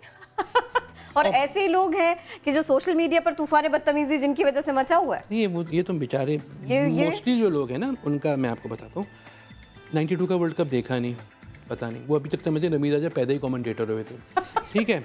उसके बाद 86 में जब येदाद ने लास्ट बॉल पे छक्का मारा था, वो समझ रहे हैं लगान की वजह से मारा था। उन्हें नहीं पता होगा ना, जाहिर क्यों पता हो, कौन रिसर्च करे, ठीक है। नेहरू कप में जो है वसीम अकरम ने सेकंड लास्ट बॉल पे छक्का मारा विव रिचर्ड्स को, तो वो समझेंगे विव रिचर्ड्स बॉलर था, सही है, उनका ये प्रॉब्लम है। ये सारी चीज़ें हैं, ठीक। और ये वो लोग हैं जिनको उनके अम्मा या अब्बा में से कोई एक आदमी चमाट मारता है और कहते हैं घर कमरे में जाके बैठो, आज तुमने होमवर्क नहीं किया है, सही है, तुम्हें खाना नहीं मिलेगा, तो वो सारा गुस्सा ट्रोलिंग पे निकाल रहे होते हैं। How rude. नहीं है, और जो ढंग के लोग हैं वो कम लिखते हैं। जो ढंग के लोग हैं, देखिए उनको पता है ना क्या चीज़ नहीं डालनी है, क्या चीज़ लिखनी है, सही है। वो ये सुबह उठ के नहीं लिखेंगे कि no light, oh my God my day is मतलब रूइंड, वो नहीं लिखेंगे। वो उन्हें पता है कि जब लाइट नहीं है तो वो रूइंड तो होगा ना भाई। वो कोई ढंग की चीज़ लिखेंगे, वो रीट्वीट करेंगे, तो वो जैसे उस्मान ख्वाजा ने सेंचुरी मारी तो उस पर रीट्वीट कर देंगे कि मतलब सर्जिकल स्ट्राइक इन इंडिया, सही। वो इस किस्म की कोई एपिक चीज़ डालेंगे ना। ये छोटी मोटी बातें ये वो लोग करेंगे जिन्हें पता कुछ नहीं है। आप इनको अभी खड़ा कर दें डॉलमेन मॉल के अंदर, ठीक है, और 4 एक्टर्स डाल दें जिसमें एक कोई लेजेंड एक्टर डाले, सही है। फर्स्ट के नदीम साहब चलते हुए जा रहे हैं, ये नहीं पता नहीं होगा नदीम साहब कौन, ठीक है, समझेंगे तो अब्बा आए थे किसी ड्रामे में, सही है। फैसल कुरैशी के आएंगे, उनको देखेंगे तो कहेंगे हाँ इनको तो हम जानते हैं, सही है। और आजकल का कोई एक्टर डाल दीजिए, फिर देखिएगा आप डॉलमेन मॉल भर जाएगा। और वो वाला एक्टर जिसकी इंस्टाग्राम पे फॉलोइंग हुई, याद रखिए, काम वाला नहीं, जिसने 2 ड्रामे में अच्छी एक्टिंग की, वो क्या है, मतलब उन्हें पता, बस वो जो इंस्टा पे एक्टिव है वही एक्टर है। इंस्टा पे डालें और वो इंस्टा पे आएंगे कि हमें उन्होंने टैग किया, उन्होंने हमें लाइक। ये अगर वही वाली बात की, अगर 47 में ये होता तो हम ना होते। अच्छा, आने वाले दिन, आने वाला वक्त महविश हयात के लिए, पाकिस्तानी मीडिया इंडस्ट्री के लिए, पाकिस्तानी मूवीज के लिए, इसी सारे माहौल में इन्हीं ट्रोलिंग्स के साथ कहाँ देखते हैं, कैसा देखते हैं आप? देखिए, आज तक कोई फिल्म ना ट्रोलिंग से हिट हुई है ना ट्रोलिंग से फ्लॉप हुई है। जबरदस्त। आजकल तक कोई फिल्म रिव्यू से हिट नहीं हुई, रिव्यू से फ्लॉप नहीं हुई। मैं बता रहा हूँ, मैं तो लिख रहा होता हूँ, मुझे हर आदमी यही कह रहा होता है तुम्हारी वजह से, मैं मेरी वजह से फ्लॉप हो रही होती तो जो मैंने फिल्म लिखी थी वो हिट हो जाती ना भाई। ऐसा नहीं होता। फिल्म आपको पता होता है अपनी कमजोरियाँ क्या हैं। सही। मैं कलर ब्लाइंड हूँ तो मैं कभी भी कलर की चीज़ में नहीं कूदूंगा, ठीक है। मैं अगर मुझे पुश्तो ज़बान नहीं बोलनी आती है, मैं अटेम्प्ट ही नहीं करूँगा बोलने की ना भाई, कि मुझे नहीं आती। तो जब मुझे फिल्म बनानी नहीं आती है तो मैं क्यों फिल्म बनाऊँ, या मुझे वो एक्टिंग नहीं आती तो मैं एक्टिंग क्यों करूं। हमें ये चीज़ डिसाइड करनी होगी, हमें अपने आप को सेल्फ एवेल्युएट करना होगा। हमें दूसरों पे कीचड़ उछालने से पहले बेहतर ये है कि हम अपने ऊपर देखें कि हमने खुद क्या अचीव किया है। जब एक आदमी को government of Pakistan pin point करके शॉर्टलिस्ट कर रही है कि यार इसको अवार्ड देना चाहिए, हम नहीं, क्यों देना चाहिए, फिर किसको देना चाहिए, उसका कोई जवाब नहीं है इनके पास। वैसे उमैर, आपकी अपनी फिल्म क्यों हिट नहीं हुई थी? जल्दी रिलीज की थी। अच्छा, जल्दी रिलीज की थी ना, रोका वाला सवाल। कंप्लीट होनी चाहिए फिल्म ना। देखिए, डोंकी किंग जो आई है ना, इसने फुल टाइम लिया अपना, सही, तो वो इसलिए हिट हुई ना। अल्लाह यार जल्दी रिलीज हुई थी, टिकटॉक जल्दी रिलीज हुई थी, इन दोनों को नहीं जल्दी रिलीज हुई ना। और मेरी तो PSL से 2 दिन पहले, PSL के फाइनल से 2 दिन पहले रिलीज की थी। क्यों ऐसा आपने किया? मैं नहीं था भाई उसमें रिस्पॉन्सिबल, ठीक है। लेकिन चीज़ ये, वो चैनल की मर्जी थी, जिन्होंने उनको समझा के थक गया कि भाई PSL जो है वो PSL है नहीं। तो ये वाली सारी चीज़ें होती है। अच्छा, एक और भी हुआ था वाकया कि हमारी जो फिल्में आ रही होती हैं पाकिस्तानी, प्रीमियर और लॉन्च से पहले, रिलीज से पहले रिव्यू आ जाता है, ठीक है। उससे लोग ये कहते हैं कि वो फिल्म जो है वो बुरी है, मत जाइएगा देखने के लिए। रिव्यू को वेटेज देते हैं लोग? नहीं भाई, कह रहा हूँ ऐसा कुछ नहीं है। देखिए, जिसको फिल्म देखनी होती है ना, वो घर से निकलता है, फिल्म देखता चला जाता है। और वहाँ भी ऐसे ही होता है कि भाई लिखा किसने है, कहे कौन रहा ये बात। हाँ, और क्यों कह रहे हैं? देखिए, मुझ पे भी बहुत ऑब्जेक्शन जो आता है, जो मेरे दोस्त हजरात जिनकी मैं आज तक तारीफ करता हुआ आया था, सही है, मेरे ऊपर चढ़ाई कर देते हैं कि यार आपने तो हुमायूं सईद की तारीफ कर दी। उन्हें ये नहीं पता कि मेरा पहला रिव्यू था, हुमायूं सईद की पहली फिल्म थी, सही, ठीक है। मैंने तो खाली कर दिया था वो फिल्म, मुझे तो बस। दूसरा भी जो था हुमायूं सईद की दूसरी फिल्म, वो भी मैंने की थी, सही है। तीसरी फिल्म जो थी मैंने छोड़ दी थी, मैंने कहा मैं नहीं कर रहा रिव्यू भाई, अगर कहीं आदमी मिल गया मुझे गोली मार देगा, सही है। और फिर जब चौथी फिल्म आई, सही है, जिसका सबने बुराई की थी, जो मुझे अच्छी लगी थी, मुझे वो एक दावत में मिल गए और मुझसे कह रहे हैं यार तुम्हारा शुक्रिया। मैंने कहा है तो ये होता है भाई कि आप, मैं साहिल लोधी का नाम नहीं लूंगी। नहीं, उनसे मेरी अभी पिछले हफ्ते मुलाकात हुई है, कोई हो गया, ठीक हो गया सब कुछ। कुछ। वो गुस्से में ज्यादा आ गए थे। कौन? वो थे ना गुस्से में, मैं थोड़ी गुस्से में था, उनका गुस्सा था। और वो भाई अब क्या कह सकते। अब ये चलते चलते बता दें थोड़ा सा हुआ क्या था, ऐसी मामूली सी। नहीं, मुझे तो कुछ नहीं पता। वो मैगजीन अचानक बैठो टीवी पे आ गए उन्होंने। उसके बाद फिर मेरी 2 दिन बल्कि 2 दफ़ा मुलाकात हुई अभी पिछले 10-15 दिन के अंदर। तो फिल्म उनकी भी थी। हाँ नहीं, फिर तो उन्होंने कहा हु आर यू। देखिए, नहीं सवाल ये है, नहीं गलती क्या थी, हमें सोचते नहीं है कि हमारी फिल्म रिलीज़ किस वक्त हो रही है, उसके साथ कौन सी फिल्म हो रही है, क्या उस ज़माने में और क्या क्या। जैसे वर्ल्ड कप क्रिकेट के ज़माने में फिल्म रिलीज़ करना बहुत बड़ी बेवकूफ़ी है। सही। जो कोई नहीं जाएगा देखने के लिए, हर आदमी देख रहा है। सही। ये जो चीज़ है हमें सोचनी होगी। हमें अपने जो साल का बनाते हैं शेड्यूल फिल्म का, वो इसी तरह से डिसाइड करना होगा। टीफा इन ट्रबल आई थी 20 जुलाई को। 20 जुलाई को कोई वो नहीं था, ना छुट्टी थी ना कुछ था, मैं चल गई। फिल्म अच्छी थी ना। अभी आपकी ये आ रही है बाजी, ये आ रही है 28 जून को। कोई 28 जून को ख़ास नहीं, ना ईद उल अज़हा है, ना ईद उल फितर है, ना 14 अगस्त है, लेकिन कंटेंट अच्छा है ना, उन्हें पता है कि फिल्म चल जाएगी। हमें ये करना होगा, हमें सहारा नहीं लेना होगा छुट्टियों का कि भाई हम अच्छा कंटेंट देंगे, अच्छी प्रोडक्शन होगी, डायरेक्शन अच्छी होगी, स्टोरी अच्छी होगी तो फिल्म हिट होगी। और महविश हयात को एजाज़ दिया जा रहा है तो गलत नहीं दिया जा रहा। इसमें अब कोई सीक्रेट नहीं रहा है कि भाई उनको ये एजाज़ क्यों दिया जा रहा है। उमर अलवी, आप हमारे साथ थे, आपकी आमद का बेहद शुक्रिया। क्विकली आगे बढ़ना होगा। सीक्रेट की बात की आपने किरण, एक सीक्रेट सुपरस्टार हमने भी ढूंढ ली है। वाओ। और इनका रैप म्यूजिक सबको भा रहा है, सबको पसंद आ रहा है। नौजवान गुलकारा इवा अभी सामने नहीं आना चाहती। इवा को सामने आने और म्यूजिक इंडस्ट्री में काम करने की इजाजत नहीं मिली है, इसीलिए तो वो छुप छुप कर ही सही म्यूजिक बना रही है। और पहली बार किरण उन्होंने अलमारी में बंद होकर गुनगुनाया और अब वो एक मोबाइल एप्लीकेशन पर ये गाने गाती हैं। और इवा ने अपना शौक पूरा करने के लिए मुनफरिद रास्ता निकाला है। इवा पहली रैपर हैं जो नकाब करती हैं। मेरा बनाएगी रात में, तुझे क्या पता है भाई, चल सुन बहुत हार्ड में, हीरे की कदर होती है चोरी के ही हाथ में, मैं बागी नहीं है बस पाली हुई है, इसलिए ही तो दुनिया ये हावी हुई है, खुशी पे है ये जलती और हम पे खुश होती, इस सच से अभी मैं राजी हुई है। क्विकली एक और खबर आपको देंगे। क्या आप जानते हैं कि हुकूमती इदारों और वजारतों की जानिब से तैयार की जाने वाली समरियां वो चाहे 2-4 पेजेस पर भी हों और देनी हो किसी को, कितनी भारी पड़ती हैं? इतनी हल्की नहीं होती, बहुत भारी होती हैं। एक समरी वफाकी काबीना को भिजवाने पर खर्चा आता है 70,000 रुपए। चेयरमैन कायमा कमेटी बराए कानून और इंसाफ ने खर्च कम करने का हल बताया। कहा सिस्टम को ई गवर्नमेंट की तरह लेकर चलेंगे तो खर्चे कम हो जाएंगे। गवर्नमेंट की तरफ जाएंगे तो वाकई खर्चे कम होंगे। ये एक अच्छा उनका एक फैसला है। बहरहाल फैसला भी हुआ है। एक फैसला ये हुआ है कि हमने आपको कहना है अल्लाह हाफिज, क्योंकि अब वक्त हो रहा है खत्म। तो आपसे मुलाकात होगी कल दोबारा, तब तक के लिए अल्लाह हाफिज।